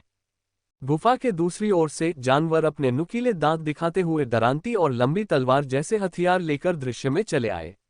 जिनवू धीरे धीरे अपनी जगह से उठ खड़ा हुआ और उसकी नजर इन राक्षसों पर टिकी रही। अभी एक दिन और बाकी था। ठीक है, मेरे पास मारने के लिए अभी भी एक दिन और है। उसने अपनी इन्वेंटरी से डेमन किंग्स शॉर्ट स्वॉर्ड को बुलाया और हथियार को कसकर पकड़ते हुए मुस्कुराया। कालकोठरी तोड़ने से पहले की शाम। यूरी ओर्लोव के निर्देशों के अनुसार टोक्यो के शिंजुकू जिले के भीतर एक विशाल जादू चक्र खींचा गया था। इसका पैमाना सचमुच बहुत बड़ा था, इतिहास में पूरी तरह से अभूतपूर्व। क्षेत्र के सभी निवासियों को अब तक निकाला जा चुका था। यूरी ओर्लोव अंत तक अवरोध के गठन का निरीक्षण करने के लिए स्थान पर बना रहा। जापानी प्रतिनिधि चुपचाप उसे देखते रहे, यहां तक कि अपनी लार निगलने की भी हिम्मत नहीं कर रहे थे। रूसी द्वारा कहे गए हर एक शब्द, उसके द्वारा की गई हर छोटी कार्रवाई, उन सभी की बारीकी से जांच की जा रही थी। अंत में अपना मुंह खोलने से पहले यूरी ओर्लोव ने भौहें सिकोड़ ली और अपनी ठुड्डी को बार बार रगड़ा। ये बहुत अजीब है, तुम्हें पता है। दुभाषिया की आंखें चौड़ी हो गईं। मैं क्षमा चाहता हूं। क्या गठन में किसी तरह की कोई समस्या है? नहीं, ऐसा नहीं है। खींचा गया जादुई घेरा उत्तम था। बिना किसी संदेह के उसे इस बात का पूरा भरोसा था कि उसने अपने जीवन की सबसे बड़ी कृति यही रखी है। नहीं, यहाँ अवरोध निर्माण कोई अजीब बात नहीं थी। ऐसा लगता है पास में कोई है जो हमें देख रहा है। यदि ऐसा न होता तो यूरी ओर्लोव का हृदय इस प्रकार बिना रुके क्यों कांपता? रूसी ने अपनी आंखें चौड़ी की और अपने आसपास का निरीक्षण किया, फिर गुस्से में अपनी ऊंची आवाज में चिल्लाने लगा। आखिर आप हैं कौन? आप कहाँ हैं? बहुत बुरा, किसी ने भी उसे जवाब नहीं दिया। नहीं, सुनसान गलियों में गूंजती उसकी आवाज की गूंज ही उसे परेशान करने के लिए वापस आती थी। जापानी प्रतिनिधियों में से एक ने अपने माथे से ठंडा पसीना पोंछा और मुस्कुराने पर मजबूर कर दिया। मिस्टर ओर्लोव, कल कालकोठरी तोड़ दी जाएगी, इसलिए यहाँ कोई मूर्ख व्यक्ति इंतजार नहीं करना चाहिए। क्या आप सहमत नहीं होंगे? यूरी ओर्लोव ने उपहासपूर्वक कहा। मैंने कब कहा कि यह एक व्यक्ति था? क्षमा करें। यूरी ओर्लोव ने फिर से अपना सिर झुकाने से पहले जापानी प्रतिनिधि को नापसंदगी भरी नजरों से पीला पड़ता जा रहा देखा। क्या मैं गलत था? दुर्भाग्य से उसके लिए वास्तव में एक व्यक्ति की आकृति थी जो दूर एक ऊंची इमारत की छत से उसे घूर रहा था। उसके पास बहुत अच्छी धारणा है, लेकिन फिर जब इस बात पर विचार किया जाए कि यूरी ओर्लोव ने अपनी शक्तियां कहां से प्राप्त की, तो यह इतनी अजीब बात नहीं होगी। अधिक महत्वपूर्ण बात, रहस्यमय आदमी की नजर रैमकेस गेट पर चली गई। सन्नाटा इतना भयानक था कि उस विशाल गेट के चारों ओर घूमते हुए देखने वाले सभी लोगों में एक निश्चित घृणा पैदा हो गई। उस आदमी ने धीरे से अपना चेहरा ढकने वाला हुड पीछे खींच लिया। इसमें 30 के दशक के अंत में एक ओरिएंटल व्यक्ति का चेहरा सामने आया। उसके चेहरे के अधिकांश भाग को ढकने वाली बेतरतीब और घनी दाढ़ी उस व्यक्ति की पहचान स्पष्ट रूप से बता रही थी। वह कोई और नहीं बल्कि सेओंग इल्हवान थे। हुड को वापस ऊपर खींचने से पहले वह खेदपूर्ण भाव से विशाल गेट को देखते रहे। आखिरकार ये शुरू हो रहा है। सब कुछ तय कार्यक्रम के मुताबिक चल रहा था। चैप्टर 154। दुनिया भर से पत्रकार जापान आए। यदि उसमें एक विशेष बात थी तो वह ये थी कि उनमें से अधिकांश पत्रकार युद्ध संवाददाता थे जो दुनिया भर में हो रहे विभिन्न संघर्षों को कवर करने के आदी थे। यह इस बात का अच्छा प्रमाण था कि यहाँ घटने वाली घटना वास्तविक युद्ध जितनी ही खतरनाक थी। गेट के चारों ओर बनाया गया सुरक्षा घेरा अविश्वसनीय रूप से भारी था। रिपोर्टरों ने अपने कैमरे उठाए और इमारत के आकार के गेट और उसके चारों ओर खींची गई बाधा संरचना, साथ ही उन दोनों के आसपास पुरुषों और महिलाओं की सेना की ओर इशारा किया। युद्ध शुरू होने से ठीक पहले ही पूरा स्थान तनाव से भरा हुआ था। सहायक रिपोर्टर ने अपनी घबराहट भरी लार निगल ली और अपने बॉस प्रसिद्ध अंग्रेजी युद्ध संवाददाता विलियम बेल से पूछा, आधुनिक आग्नेयास्त्र राक्षसों के खिलाफ काम नहीं करते हैं तो सेना यहाँ क्यों मौजूद है? विलियम बेल ने उत्तर दिया, जबकि उसने आज उपस्थित सैनिकों के प्रत्येक दृढ़ चेहरे को अपने कैमरे में कैद करना जारी रखा। हमें और अधिक समय दिलाने के लिए माफ करें। उनका काम राक्षसों का ध्यान आकर्षित करना है ताकि शिकारी उनके जवाबी हमले के लिए तैयार हो सकें। इसके अलावा चारा के रूप में कार्य करने के लिए ताकि वहां से देखने वाले उच्च पदस्थ लोगों को भी इस जगह से हटने के लिए पर्याप्त समय मिल सके। विलियम बेल के लेंस में कैद होने वाला अगला व्यक्ति जापानी हंटर एसोसिएशन का अध्यक्ष मात्सुमोतो शिगियो था, जो इस समय बैरियर के करीब खड़ा था। वह कई स्टाफ सदस्यों के साथ बातचीत कर रहा था। उसकी अभिव्यक्ति कठोर और उदास थी। जरूर यह उसके लिए मुस्कुराने का समय नहीं है। सहायक रिपोर्टर, जो विलियम बेल जितना अनुभवी नहीं था, अपनी आंखों में तनावपूर्ण चमक के साथ बोला, वे हैं तोप का चारा। देखो यार, अगर आपको लगता है कि यह किसी और की किस्मत है तो आप मुझे यहाँ जगह दे रहे हैं। मेरा मतलब है, अगर मेरे साथ कुछ होने वाला था तो मेरे सामने खड़ा होना आपका काम है। युवा सहायक रिपोर्टर चौंक गया और उसने तुरंत पीछे मुड़कर देखा, जिससे विलियम बेल को अपनी कोहनी से बच्चे को हल्के से काटने के लिए प्रेरित किया। अगर तुम ऐसे ही तनाव में रहोगे तो तुम्हें मरने से पहले भागने का मौका भी नहीं मिलेगा, ठीक है? मैं यहाँ जो कहना चाह रहा हूँ वह ये है कि थोड़ा ढीला हो जाओ। सहायक रिपोर्टर को एहसास हुआ कि यह सिर्फ एक मजाक था। ये जानकर कि पलक झपकते ही विलियम बेल ने अपना रास्ता बदल दिया और अपनी कांपती छाती को नीचे की ओर थपथपाया। मिस्टर बेल, वह अभी भी इस तरह की स्थिति में मजाक कर सकते हैं। अनुभवी रिपोर्टर की प्रभावशाली उपस्थिति से भरपूर आरामदायक हवा युवा रिपोर्टर के अंदर समा गई और इससे उसे महसूस होने वाले तनाव को कम करने में मदद मिली। हालांकि सहायक सच्चाई से अच्छी तरह वाकिफ था। जब भी विलियम बेल इस तरह मुस्कुराने लगे तभी आपको सबसे ज्यादा घबराहट होनी चाहिए। सहायक ने अपनी निगाहें वापस गेट की ओर कर दी, जो आसमान की ओर सीधा खड़ा था। मुझे आश्चर्य है कि वहां से किस प्रकार की राक्षसता सामने आएगी। विलियम बेल ने तस्वीरें खींचना बंद कर दिया और उसी स्थान पर देखा जहां उसका सहायक बैठा था। वह चीज निश्चित रूप से बहुत बड़ी थी। इतना विशाल, वास्तव में कोई भी इसके विशाल आकार से आसानी से अभिभूत हो सकता है। गेट्स के दुनिया में दिखाई देने के बाद ये युद्ध संवाददाता जिस दूसरे युद्ध क्षेत्र में गए वह विभिन्न गेट्स का स्थान बन गया था। मतलब विलियम बेल को पहले भी भयानक गेट्स का अच्छा खासा हिस्सा मिल चुका था। अरे, उसे कालकोठरी तोड़ने के वास्तविक स्थान से रिपोर्टिंग करने का भी दुर्भाग्य मिला।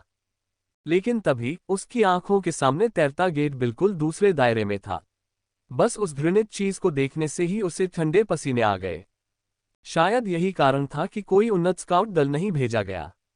एक भी उच्च रैंक वाले शिकारी ने स्वेच्छा से गेट में प्रवेश करके यह नहीं देखा कि अंदर क्या था, इसलिए वर्तमान में कोई भी नहीं जानता था कि एक बार जब वह चीज पूरी तरह से खुल जाएगी तो उसमें से क्या निकल सकता है। विलियम बेल के होंठ, जो तब तक एक सीधी रेखा में बंद थे, धीरे धीरे अलग हो गए।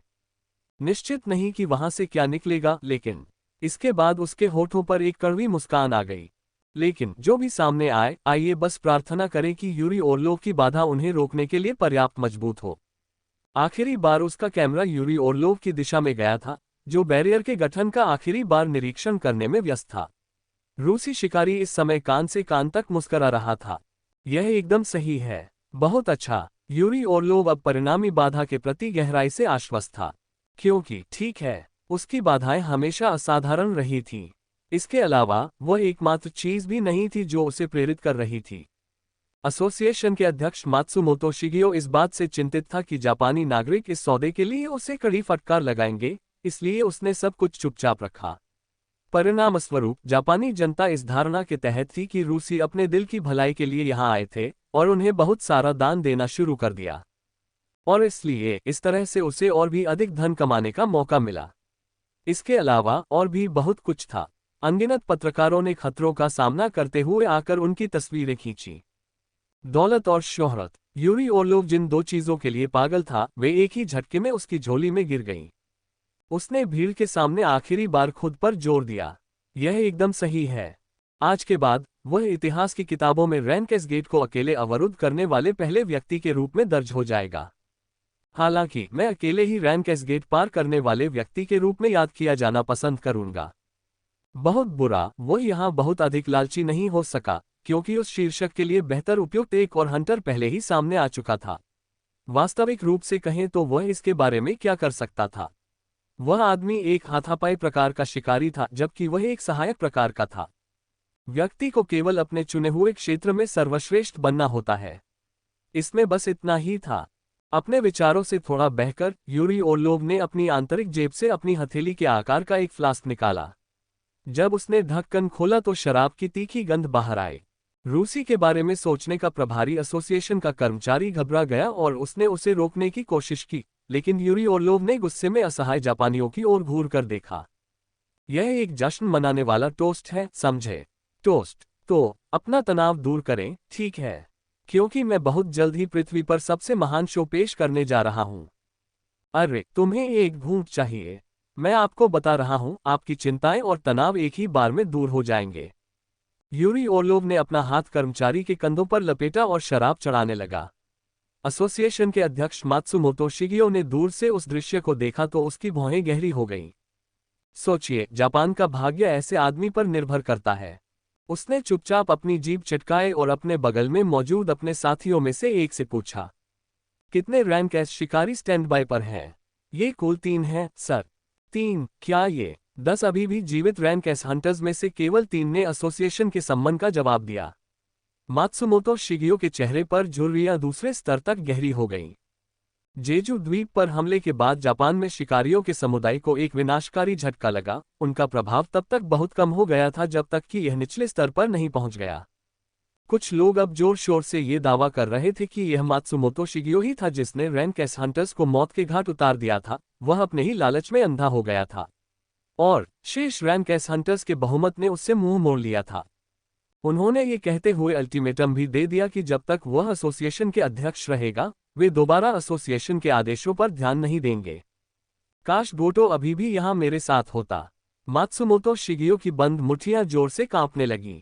गोटो रयोजी की मृत्यु जापानी एसोसिएशन के अध्यक्ष के लिए बहुत दर्दनाक क्षति थी, जो उसे अपने दाहिने हाथ के रूप में इस्तेमाल करता था। लेकिन इसलिए आज का दिन उसके लिए दोगुना महत्वपूर्ण था। यदि एसोसिएशन के ठोस प्रयासों के परिणामस्वरूप रैंकेस गेट को अवरुद्ध कर दिया गया, तो वह इसका उपयोग एक बार फिर शीर्ष पर जाने के लिए करेगा। गोह गन हुई और फिर सियोंग जिनवू। रास्ते में उसे उन लोगों को ब्याज सहित सारा अपमान चुकाने का मौका मिल सकता है जिन्होंने उसका भविष्य बर्बाद कर दिया है। मैं जरूर करूंगा। निश्चित रूप से ये काम करना ही था। एसोसिएशन के अध्यक्ष मात्सुमोतो ने फिर से गेट की ओर देखा। उसकी अभिव्यक्ति पहले से भी अधिक गंभीर हो गई। उसके एक परिचारक ने अपनी घड़ी की ओर देखा और उससे फुसफुसाया, सर, कालकोठरी टूटने में 3 मिनट बाकी हैं। अच्छा, ऐसा है। मात्सुमोतो शिगियो ने सिर हिलाया। विशाल गेट को देखते हुए उसकी निगाहों में अनगिनत विचार घूमने लगे। 2 मिनट, 1 मिनट, 59 सेकंड, 58। समय तीव्र तनाव से भरा हुआ, गांठों की दर से टिकता हुआ प्रतीत होता है। और जल्द ही विशाल गेट की सतह को ढकने वाली काली दीवार धुंधली होने लगी। सभी पत्रकार एक सुर में चिल्लाए, अरे, गेट खुल रहा है, वे बाहर आ रहे हैं। जिनवू चुपचाप उठने ही वाला था, लेकिन जब उसकी मां ने उसे बुलाया तो वह फिर से चुपचाप बैठ गया। हाँ मां ने अपनी आंखें टीवी से हटा ली और जिनवू की ओर देखा। पिछले कुछ समय से टीवी समाचार लगातार जापान में रैंकेस गेट से संबंधित विशेष प्रसारण दिखा रहे थे। फिलहाल जो कहानी चल रही है वह कालकोठरी तोड़ने के बारे में है, जो कुछ ही मिनटों में घटित होगी। आप कहीं जाने की कोशिश नहीं कर रहे थे। जिनवू ने मन ही मन सोचा। उसकी मां की छठी इंद्रिय कभी कभी एक उच्च श्रेणी के शिकारी की तुलना में भी अधिक तेज हो सकती है। वह थोड़ा सा सकपका गया, लेकिन ऐसे उत्तर दिया जैसे कुछ भी गड़बड़ नहीं हुई हो। मुझे एक वादा निभाना है, आप देखिए। एक वादा? ऐसे दिन पर? मैंने ये वादा कुछ समय पहले किया था, माँ। मैंने सोचा कि चूंकि वह गेट जापान में वैसे भी खुल रहा है और इसका हम पर कोई प्रभाव नहीं पड़ेगा, इसलिए मैंने इसे रद्द नहीं किया। हालांकि माँ अभी भी उसे असंबद्ध आंखों से देख रही थी। हालांकि तकनीकी रूप से वह यहाँ झूठ नहीं बोल रहा था। एक तरह से यह मेरा सिस्टम से किया गया वादा है। माँ अपने बेटे से दोबारा पूछने से पहले थोड़ी देर तक जिनवू को देखती रही। मुझे आपके बारे में चिंता करने की जरूरत नहीं है, जिनवू ने आत्मविश्वास से उत्तर दिया। बेशक माँ। उसने इसी उद्देश्य के लिए, इस ताकत को हासिल करने के लिए कड़ी मेहनत की। जिनवू की आत्मविश्वास से भरी आंखों में गहराई से देखने के बाद ही माँ ने हल्की सी मुस्कान बिखेरी। बाहर जाते समय सावधान रहना, बेटा। जिनवू भी ताजगी से मुस्कुराया। मैं जल्द ही वापस आऊंगा, माँ। इसके तुरंत बाद जिनवू उठा और घर से चला गया। उसके परिवार का अपार्टमेंट 9वीं मंजिल पर स्थित था और आज पहली बार उसे पता चला कि उन्हें ग्राउंड फ्लोर पर ले जाने वाली लिफ्ट कितनी धीमी थी। जैसे जैसे उसकी उम्मीदें बढ़ती गईं, उसे चिंता महसूस होने लगी। वह सोच रहा था कि उसकी यह काली चाबी किस प्रकार के कालकोठरी को खोलेगी। ग्राउंड फ्लोर पर लिफ्ट का दरवाजा खुल गया। एक बुजुर्ग जिसे उसने पहले कभी नहीं देखा था, उसने बहुत अधिक सोचे बिना अपना सिर उठाया और थोड़ी देर के लिए उनकी निगाहें एक दूसरे पर टिक गईं। वह उन बहुत कम लोगों में से एक रहा होगा जो नहीं जानता था कि इस इमारत में एक रैंकेस हंटर रहता था, क्योंकि जैसे ही उसने जिनवू का चेहरा पहचाना, उसकी आंखें लगभग बाहर आ गईं। जिनवू तेजी से उसके पास से गुजरा और अपने टॉप से जुड़ी हुडी को ऊपर खींच लिया। उसके कदम तेज थे, शायद इस वजह से कि उसका दिमाग भी बहुत तेजी से दौड़ रहा था। जिनवू कुछ ही समय में अपार्टमेंट परिसर छोड़ने में सक्षम हो गया और सड़क पर खड़े होकर उसने अपने चारों ओर देखा। क्या ये जापान में गेट की वजह से है? किसी कारण से सड़कें अजीब तरह से सुनसान थीं। लेकिन इसके लिए धन्यवाद, जिनवू को आसपास के लोगों की घूरने की परवाह नहीं करनी पड़ी क्योंकि उसने इत्मीनान से काली कुंजी पर जानकारी की पुष्टि की। आइटम: करुतेनोन मंदिर की कुंजी। दुर्लभता: अननोन। प्रकार: कुंजी। आपने आवश्यक शर्तें पूरी कर ली हैं। एक चाबी जो आपको करुतेनोन मंदिर में प्रवेश की अनुमति देती है। इसका उपयोग निर्धारित गेट में किया जा सकता है। पूर्व निर्धारित समय पूरा होने के बाद निर्दिष्ट गेट का स्थान प्रकट किया जाएगा। शेष समय 1 मिनट 2 सेकंड। अब केवल 1 मिनट ही शेष रह गया था। ये लगभग यहाँ है। उसका दिल, जो ठंडी सतह के नीचे शांति से डूबा हुआ था, अब चुपचाप अपनी गति पकड़ने लगा। जिनवू स्थिर खड़ा रहा और शेष मिनट का इंतजार करते हुए अपनी सुनवाई को अपने दिल की धड़कन पर केंद्रित किया। उसे अपनी घड़ी की भी आवश्यकता नहीं थी। उनके भीतर की जैविक घड़ी, चरम सीमा तक परिष्कृत, इस दुनिया में मनुष्य को ज्ञात किसी भी समय मापने वाले उपकरण की तुलना में अधिक सटीक थी। 3, 2, 1। ठीक 1 मिनट बाद जिनवू ने अपनी बंद आंखें खोली। शेष समय, वह स्थान जहां कुंजी का उपयोग किया जा सकता है, अब उपलब्ध कराया जाएगा। जिनवू की आंखें बहुत चौड़ी हो गईं। क्या ये जगह नहीं है? सिस्टम के संदेश के भीतर दिखाई देने वाले गेट का स्थान यहां से बहुत दूर नहीं था। दरअसल वो उस जगह से काफी परिचित था। जिनवू ने तुरंत हंटर एसोसिएशन की वेबसाइट पर लॉग इन करने के लिए अपने हंटर ओनली फोन में मौजूद सुविधाओं में से एक का उपयोग किया और गेट पर संबंधित जानकारी की जांच की। निश्चित रूप से इसका स्थान बिल्कुल वही था जहां कुछ समय पहले जारी किए गए एसोसिएशन के चेतावनी नोटिस में कहा गया था कि यह होगा। उसे उम्मीद नहीं थी कि जिस स्थान पर इस कुंजी को अनलॉक करना था वह वहां होगा। जैसे कि किसी ने उसके सिर के पीछे थप्पड़ मार दिया हो, जिनवू को कुछ चक्कर आ गया। मुझसे गलती हो गई। वास्तव में कुंजी का विवरण उससे झूठ नहीं बोल रहा था। सिस्टम ने कहा कि गेट के बारे में जानकारी उपलब्ध कराई जाएगी, लेकिन कहीं गेट दिखाई देने के बारे में कुछ नहीं कहा। अभी अभी उसकी आंखें खुली। जिनवू के हाथ अपने फोन में हेरफेर करने में बहुत व्यस्त हो गए। उसने गेट पर जानकारी की कुछ और जांच की और पता चला कि वहां एक गिल्ड पहले से ही इसे साफ करने में व्यस्त थी। प्रश्नगत गेट का रैंक C था। यह कोई उच्च पद नहीं है, लेकिन असली समस्या वास्तव में यह न जानने की थी कि अंदर क्या छिपा है। यह एक छोटी सी राहत है कि स्थान अधिक दूर नहीं है। वह एक कार से लगभग 10 मिनट की दूरी पर था। यदि वह अपने पास मौजूद सभी चीजों के साथ दौड़ता तो वह 60 सेकंड से भी कम समय में वहां पहुंच जाता। जिनवू गायब से छिप गया और पूरे जोर से दौड़ने लगा। उसने अच्छे उपाय के लिए क्विकसिल्वर कौशल को भी सक्रिय किया। उसका नया गंतव्य वास्तव में जिनाह के पूर्व हाई स्कूल का एथलेटिक्स क्षेत्र था। ORC घटना के बाद से स्कूल बंद रहा, इसलिए अनजान नागरिकों को चोट लगने का कोई खतरा नहीं था, लेकिन इसके बजाय ये छापा मारने वाली टीम खतरे में पड़ी कालकोठरी को साफ कर रही है। जिनवू ने उन क्षणों को याद किया जब वह उस भूमिगत मंदिर का दौरा कर रहा था। उसने उन सभी करीबी शवों को याद किया। उसे कई क्षण स्पष्ट रूप से याद हैं जब वह उस दिन लगभग मारा गया था। लेकिन इसकी वजह क्या थी? निस्संदेह वे उसके जीवन की चौंका देने वाली भयानक यादें थीं, लेकिन जब उसने पीछे मुड़कर देखा तो उसका दिल उत्साह में तेजी से धड़कने लगा। अब भी इसका शायद इस तथ्य से कुछ लेना देना था कि उस मंदिर के अंदर जिनवू को पहली बार जीवित होने का एहसास हुआ था। उस समय वह कोई बेकार, शक्तिहीन रैन की हंटर नहीं था, बल्कि असंभव बाधाओं के खिलाफ लड़ने वाला एक चुनौतीकर्ता था। पलक झपकते ही उसने कई गलियों का चक्कर लगाया और परिचित स्कूल का दृश्य उसकी आंखों में कैद हो गया। उसे वास्तव में स्कूल पहुंचने में केवल कुछ दर्जन सेकंड की आवश्यकता थी। वह सामने वाले गेट से बाहर निकला और एथलेटिक्स मैदान के ठीक ऊपर हवा में तैरते गेट को किनारे पर देखा। छापेमारी कर रहे मुट्ठी भर एसोसिएशन के कर्मचारी और गिल्ड के स्टाफ सदस्य गेट के चारों ओर ऐसे खड़े थे जैसे कि उसके आसपास की सुरक्षा कर रहे हों। वे सभी शांत माहौल में काम कर रहे थे, शायद इसलिए कि उन्होंने अभी तक अंदर किसी बड़ी घटना की कोई खबर नहीं सुनी थी। लेकिन जिनवू के अचानक प्रवेश से वह शांति तुरंत टूट गई, क्योंकि उसने गेट के पास अपनी गुप्तचर क्रिया को पूर्ववत करने का निर्णय लिया। गिल्ड के स्टाफ सदस्यों में से एक को देर से जिन वू की उपस्थिति का पता चला और उसने उसे रोकने की कोशिश की। तुम्हें यहां आने की अनुमति नहीं है। जिन वू ने अपनी हुडी वापस खींची और खुद को प्रकट किया, और इससे जोर से आवाज आई। एसोसिएशन के कर्मचारी ने तुरंत जिन वू को पहचान लिया और आश्चर्य से चिल्लाया। ये वही चश्माधारी महिला कर्मचारी थी। जब वह सड़क के बीच में बने रैंक बी गेट की देखभाल कर रहा था, तभी वह पीछे से टकरा गया। जिन वू को लगा कि गिल्ड स्टाफ द्वारा उसका रास्ता रोकने के बजाय उससे बात करना जल्दी होगा, इसलिए उसने उस लड़के को पूरी तरह से नजरअंदाज कर दिया और सीधे उससे बात की। आपको इस छापे को अभी रोकने की जरूरत है। मुझे क्षमा करें। जब उसने अपना उत्तर देने की कोशिश की तो वह घबरा गई, लेकिन माप परिणाम केवल सी के रूप में सामने आया। जिन वू ने अपना सिर हिलाया और स्पष्ट शब्दों में उसे बताया, यदि आपने अभी छापेमारी नहीं रोकी तो वे सभी मर जाएंगे। जिन वू ने अपना सिर उठाया और गेट की ओर देखा। क्या ये लोग उस पर ध्यान नहीं दे सकते? एक भयानक आभा इतनी दर्दनाक थी कि उसके रोंगटे खड़े हो गए। वह धीरे धीरे गेट से बाहर निकल रही थी।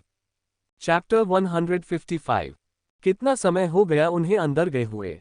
जिन वू ने तुरंत महिला एसोसिएशन कर्मचारी से पूछा। जितनी देर होती, ये शिकारी उतने ही अंदर चले जाते और इससे उनके सुरक्षित लौटने की संभावना काफी कम हो जाती। महिला एसोसिएशन कर्मचारी ने हैरानी से जवाब दिया। लगभग 2 घंटे हो गए। उसने कहा, 2 घंटे? यह उन बीच के समयों में से एक था जिसे न तो छोटा कहा जा सकता था और न ही बहुत लंबा। यह तब था। आखिर आप हैं कौन? आप एसोसिएशन से? गिल्ड स्टाफ सदस्य ने जिन वू को कंधे से पकड़ लिया और उसे घुमाने की कोशिश की।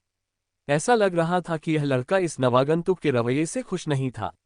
आखिरकार इस अज्ञात युवक ने न केवल उसे नजरअंदाज करना शुरू कर दिया, बल्कि उसने ऊपर से कुछ बेहद घृणित बकवास भी उगल दी। उसके कंधे को पकड़ने वाली ताकत के बारे में घर पर लिखने लायक कुछ भी नहीं था, लेकिन जिन वू फिर भी बिना परवाह किए गिल्ड सदस्य का सामना करने के लिए घूम गया। उसने सोचा कि सैकड़ों शब्दों की लंबी व्याख्या शुरू करने के बजाय बस एक बार अपना चेहरा दिखाना इस तरह की स्थिति में कहीं अधिक प्रभावी होगा। जब लोग आपसे नाराज हों तो आपको जवाब देना चाहिए। जैसे ही उसने जिन वू की आंखों से आंखें मिलाईं, गिल्ड स्टाफ सदस्य के शब्द अचानक रुक गए। क्या मैंने इस आदमी का चेहरा पहले कभी नहीं देखा है? लेकिन कहाँ? अंततः एक निश्चित नाम याद करने से पहले स्टाफ सदस्य ने अपनी यादों को खंगाला। वह अविश्वास में हौंफने लगा और उसने हकलाते हुए एक प्रश्न पूछा। हंटर से सेओंग जिन वू। किसने सोचा था कि वह रैंक सी गेट के सामने एक रैंक एस हंटर से टकरा जाएगा? इतना ही नहीं, बल्कि उसने बेरहमी से कंधे भी पकड़ लिए और ऐसे आदमी को घूरकर भी देखा। गिल्ड स्टाफ का सदस्य भयभीत हो गया और उसने तुरंत 2-3 कदम पीछे हटने से पहले अपना हाथ हटा लिया। मुझे सचमुच खेद है। अब भी समय बीतता जा रहा है। इस गिल्ड स्टाफ पर बर्बाद करने का कोई समय नहीं था। जिन वू ने अपनी निगाहें एसोसिएशन की महिला कर्मचारी की ओर घुमाई। मैं उन लोगों को वापस लाने के लिए अंदर जा रहा हूं। घबराई हुई महिला कर्मचारी अब खुद को मुश्किल में पा रही थी। यही व्यक्ति मुस्कुराहट से भरे चेहरे के साथ बाहर निकला, तब भी जब वह जिस रैंक बी गेट से दाखिल हुआ वह लाल गेट में बदल गया। लेकिन ऐसा व्यक्ति अब उसे तत्काल तरीके से बता रहा था कि सामान्य दिखने वाले सी गेट के अंदर के लोग बहुत खतरे में थे। यहाँ क्या हो रहा है जो आपको ऐसा कहने पर मजबूर कर रहा है? यदि आप समझा सके कि क्या? बिल्कुल समय नहीं है। जिन वू ने बात को काट दिया। पूरी ईमानदारी से वह बस गायब बनाए रख सकता था और सीधे गेट के अंदर घुस सकता था। दरअसल इन लोगों का ध्यान भटकाने और बिना ध्यान दिए गेट के अंदर जाने के कई तरीके थे। ऐसा न करने का एकमात्र कारण ये था कि उसे पता नहीं था कि वहां क्या हो सकता है। उसने अपने ठिकानों को कुछ हद तक ढकने का फैसला किया ताकि बाद में वह कष्टप्रद समस्याओं में फंसने से बच सके। महिला कर्मचारी के होंठ कई बार ऊपर नीचे हुए। वह अब सचमुच दुविधा में थी। क्या बिना किसी स्पष्ट सबूत के एक हंटर को सीधे गेट में घुसने देना ठीक होगा, जबकि किसी अन्य गिल्ड को आधिकारिक तौर पर पहले स्थान पर छापा मारने की मंजूरी दी गई थी? मूलतः ऐसा कुछ अकल्पनीय रहा होगा। हालांकि जिन वू की आंखों में रोशनी देखकर वह खुद को ना कहने के लिए मजबूर नहीं कर सकी। कृपया अंदर जाएं, मैं आपको बाद में देखूंगी। जिन वू ने उसकी ओर एक बार सिर हिलाया और तुरंत गेट के अंदर भाग गया। आप कालकोठरी में प्रवेश कर चुके हैं। उसने तुरंत कालकोठरी के फर्श पर यहां वहां फेंकी हुई जादुई क्रिस्टल सहित राक्षसों की विभिन्न लाशों का पता लगाया। बात यह थी कि निचली श्रेणी की कालकोठरियों में उतनी लूट नहीं थी। जो उच्च रैंक वाले लोगों से काफी अलग था, जहां अकेले राक्षसों के अवशेषों से काफी धनराशि मिलती थी। निचली श्रेणी की कालकोठरियों में पाए जाने वाली आय का एकमात्र वास्तविक स्रोत जादुई क्रिस्टल थे, और ये दृश्य उसके लिए एक परिचित दृश्य था। जिन वू ने अपनी आंखें बंद कर लीं और ध्यान केंद्रित किया।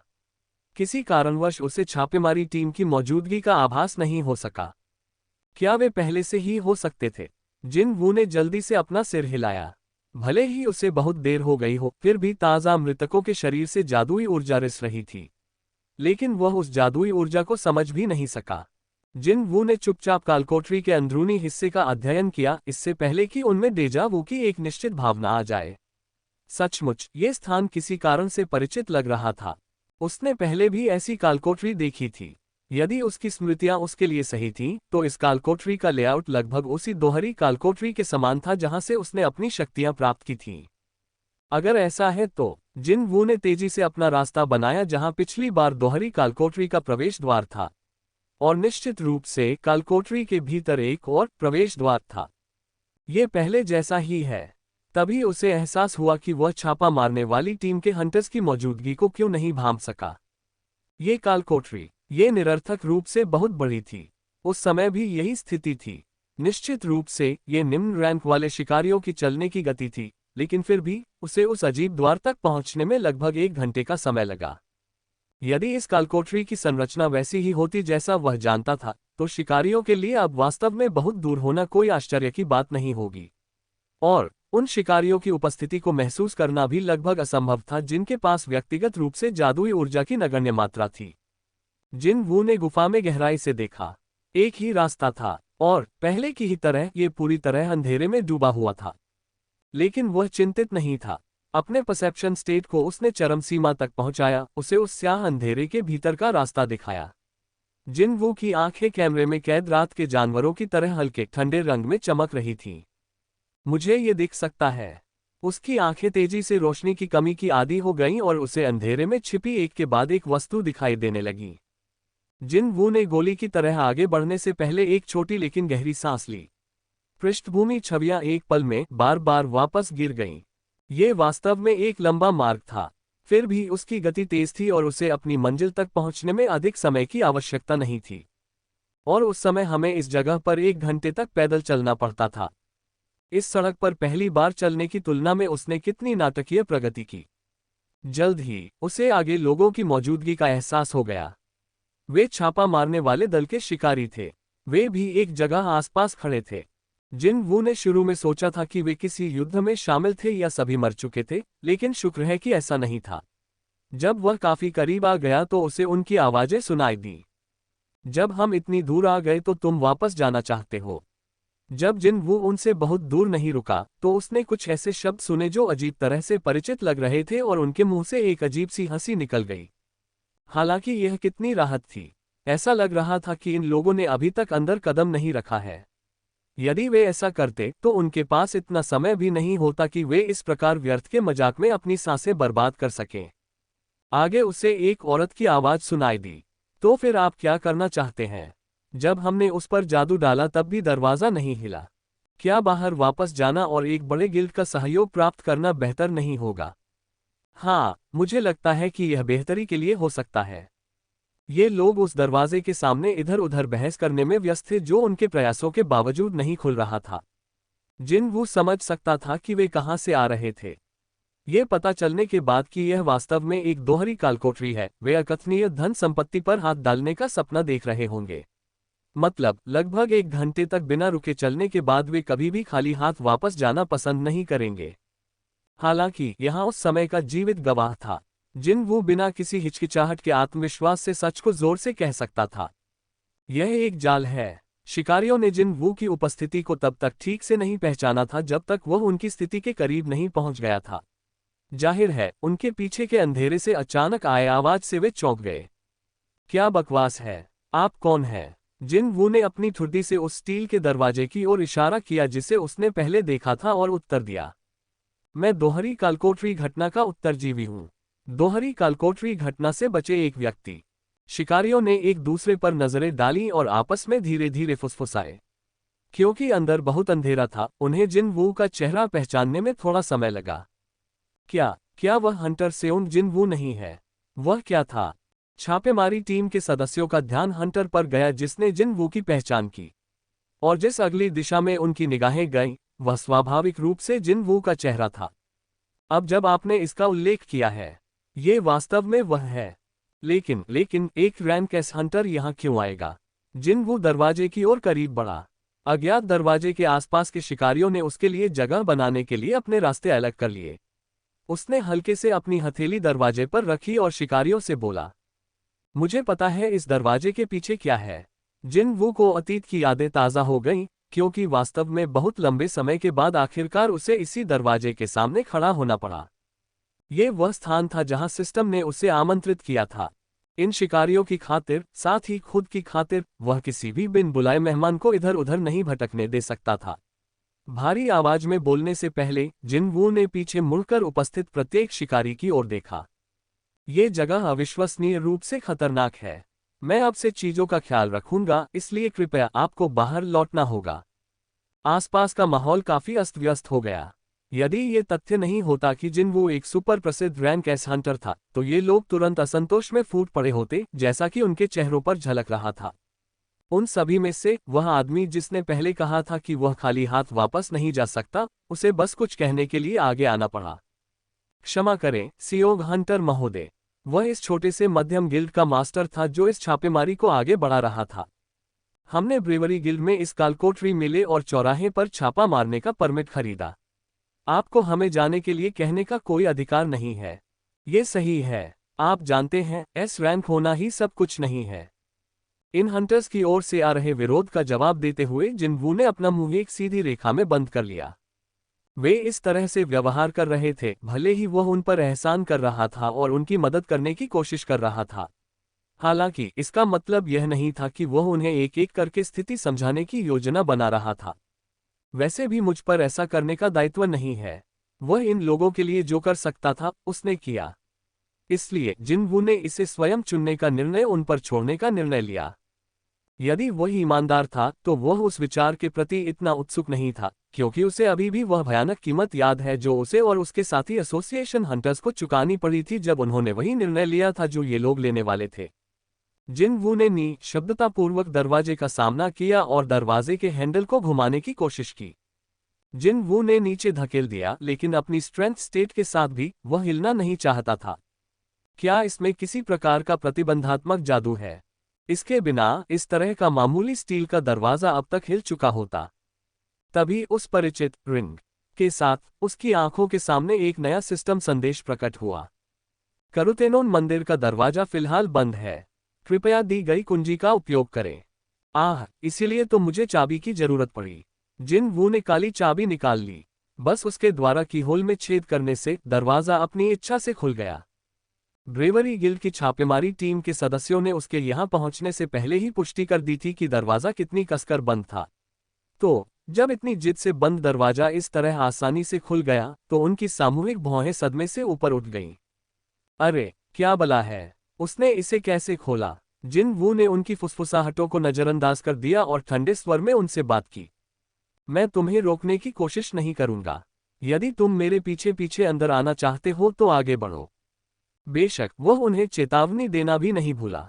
हालांकि आपको याद रखना चाहिए कि यदि आप ऐसा करने का निर्णय लेते हैं तो आपके लिए जीवित वापस आना कठिन होगा। उसे एक वाक्य ने इन शिकारियों को उनके स्थान पर स्थिर कर दिया। ये सलाह एक रैंक एस हंटर ने दी थी। कौन इसका उपहास करेगा और इसे अनदेखा करेगा? हालांकि बहादुरी गिल्ड का मास्टर फिर भी आगे बढ़ा, जैसे कि वह अपने संगठन के नाम के अनुसार कार्य करने की कोशिश कर रहे हों। मैं अंदर जाऊंगा। जिनवू ने इसका उत्तर नहीं दिया। चुनाव करना उन पर निर्भर था। वह उन्हें उनके निर्णय की कीमत भी वहन करने देगा। गिल्ड मास्टर ने दरवाजे की ओर चलते समय अपनी छापेमारी टीम के सदस्यों की ओर देखा, लेकिन उनमें से कोई भी उसके पीछे नहीं आया, केवल एक दूसरे की प्रतिक्रियाओं को देखने का विकल्प चुना। गिल्ड मास्टर ने अपने तथाकथित साथियों को अकारण नजरों से देखा और अंततः दरवाजे के सामने रुक गया। उसके लिए प्रवेश करना आसान बनाने के लिए जिनवू ने दरवाजा थोड़ा चौड़ा खोल दिया। भारी दिखने वाला दरवाजा बहुत अधिक परेशानी के बिना चला गया। जब जिनवू की नज़र कुछ देर के लिए गिल्ड मास्टर से मिली तो उसके चेहरे पर दृढ़ संकल्प की झलक दिखी। उसकी झिझक कुछ क्षणों तक ही रही, काफी साहस जुटाकर उसने अंदर कदम रखा। ये तब था जिन वू के दृष्टिकोण के सामने कई संदेश फैल गए। एक व्यक्ति जिसके पास चाबी नहीं है, उसने मंदिर में प्रवेश किया है। ये प्रविष्टि अस्वीकृत कर दी गई है। अनुपालन करने में विफलता के परिणामस्वरूप द्वारपालों से तत्काल प्रतिशोध लिया जाएगा। कई खतरनाक लगने वाले महत्वपूर्ण संदेश सामने आए, लेकिन चूंकि ये शिकारी खिलाड़ी नहीं थे, इसलिए उनकी आंखें और कान चेतावनियों को देखने या सुनने में विफल रहे। केवल जिन वू ही सिस्टम की चेतावनियां सुन सकते थे। पूरी तरह से अनजान गिल्ड मास्टर ने एक और कदम आगे बढ़ाया, और फिर एक बड़ा हथौड़ा उसके सिर के ऊपर गिरा। हथौड़े से जमीन पर गिरकर पत्थर की पटिया के टुकड़े टुकड़े हो गए। यदि जिन वू ने जल्दबाजी में गिल्ड मास्टर की शर्त को खींचकर उसे बाहर नहीं निकाला होता, तो उसका सिर उसी अवस्था में पहुंच गया होता। जैसे ही द्वारपाल उसके पास पहुंचे, गिल्ड मास्टर घबरा गया।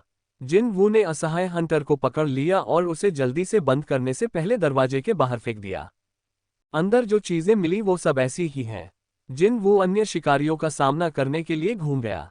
तो आप अब भी अंदर जाना चाहते हैं? जमीन पर मौजूद गिल्ड मास्टर ने पागलों की तरह अपना सिर हिलाया।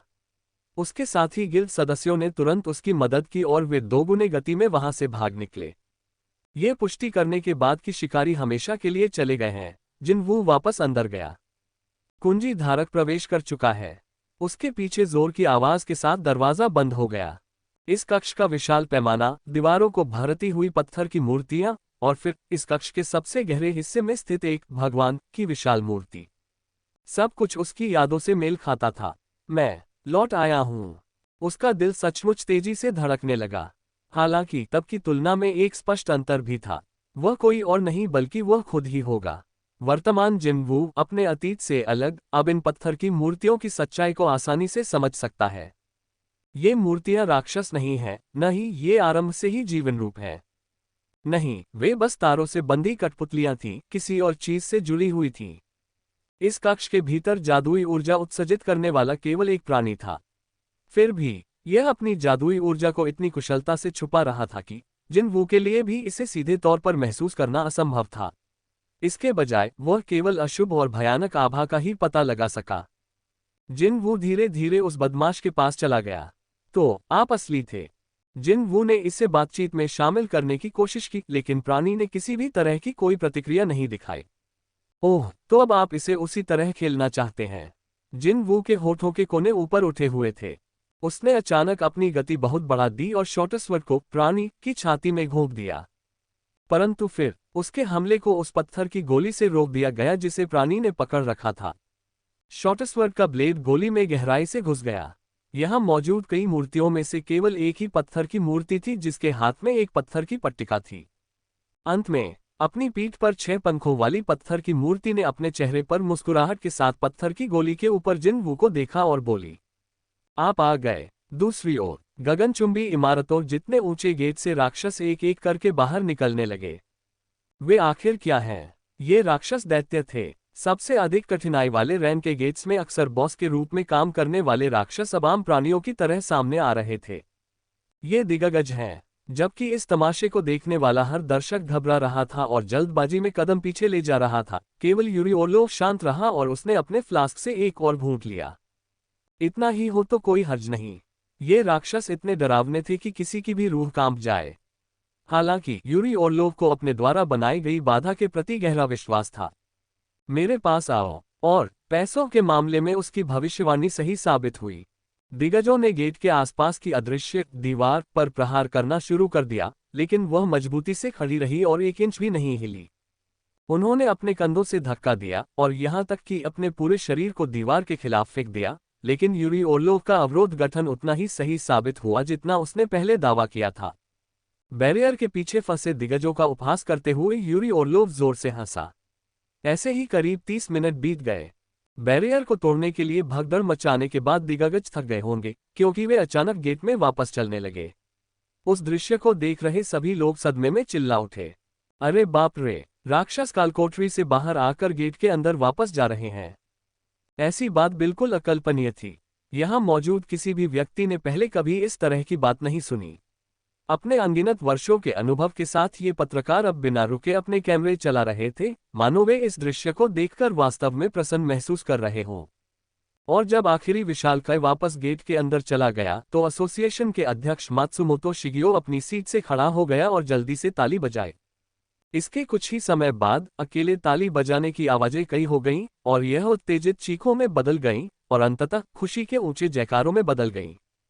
उपस्थित सभी लोगों की जोशीली प्रशंसा और उत्साहवर्धन करते हुए यूरी ओर्लोव पत्रकारों की भीड़ का सामना करने के लिए मुड़ा।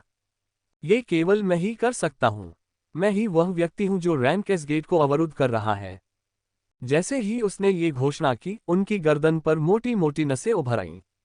वह आदमी जिसने कुछ छोटी छोटी चींटियों का शिकार किया, और यह महान व्यक्ति जिसने उन दानवों को वापस गेट के अंदर धकेल दिया।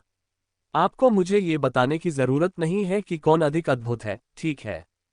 उसने शराब के प्रभाव से और भी अधिक लाल हो रहे अपने चेहरे को छिपाने की भी जहमत नहीं उठाए और पत्रकारों को देखकर धीरे से मुस्कुराया। उसके सोने से जड़े दांत पूरी तरह से सभी के देखने के लिए प्रदर्शित हो गए। लेकिन फिर ऐसा हुआ, जमीन अचानक जोर से हिल गई, यहां तक कि स्टैंड बाय पर मौजूद टैंक भी ऊपर नीचे उछले। तभी यूरी ओर्लोव को एहसास हुआ कि पत्रकार अब उसकी ओर नहीं देख रहे हैं। नहीं, उनकी निगाहें एक तरफा गेट पर टिकी थीं। रूसी ने भी धीरे से अपने पीछे देखा और फिर उसके हाथ में थामा हुआ कुप्पी उसकी पकड़ से छूट गया। ओह हे भगवान! यूरी ओर्लोव की आंखें और भी चौड़ी हो गईं। वास्तव में एक विशाल दानव जिसने पिछले दिग्गजों को तुलनात्मक रूप से छोटा बना दिया था, गेट से बाहर निकला और सीधा खड़ा हो गया। दरअसल यह विशाल रैमकेस गेट से बाहर निकलने के बाद सीधा खड़ा था। यूरी ओर्लोव ने कई बार अपनी आंखें झपकाईं, ये बताने में असमर्थ रहा कि चल रहा ये दृश्य वास्तविक था या नहीं। कैसे कोई राक्षस इतना बड़ा कैसे हो सकता है कि उसे इतने विशाल द्वार से गुजरने के लिए झुकना पड़े? किसी को कुछ भी समझाने की जरूरत नहीं थी, लेकिन हर कोई सहज रूप से जानता था कि वे अब बॉस राक्षस को देख रहे थे। विशाल राक्षस सीधा खड़ा हो गया और बैरियर की दीवारों से टकराने से पहले उसने अपने चारों ओर एक लंबी नजर डाली। पहले से कहीं अधिक भारी शोर गूंज उठा और पृथ्वी भी अनिश्चित रूप से कांपने लगी। यूरी ओर्लोव की आंखें सब कुछ साफ साफ देख सकती थीं, और वह जादुई बाधा का दृश्य होगा जिसे केवल वही देख सकता है, जिसमें मकड़ी के जाले जैसी दरारें पड़ रही हैं। ये कैसे हो सकता है? उसके पैर अनियंत्रित रूप से कांपने लगे। विशाल राक्षस ने अपने कंधे से दीवार को जोर से धक्का दिया, फिर कई कदम पीछे हट गया जैसे उसे एहसास हो गया कि बस बहुत हो गया। वह पूरी गति से दौड़ा और अपना पूरा शरीर बैरियर पर फेंक दिया।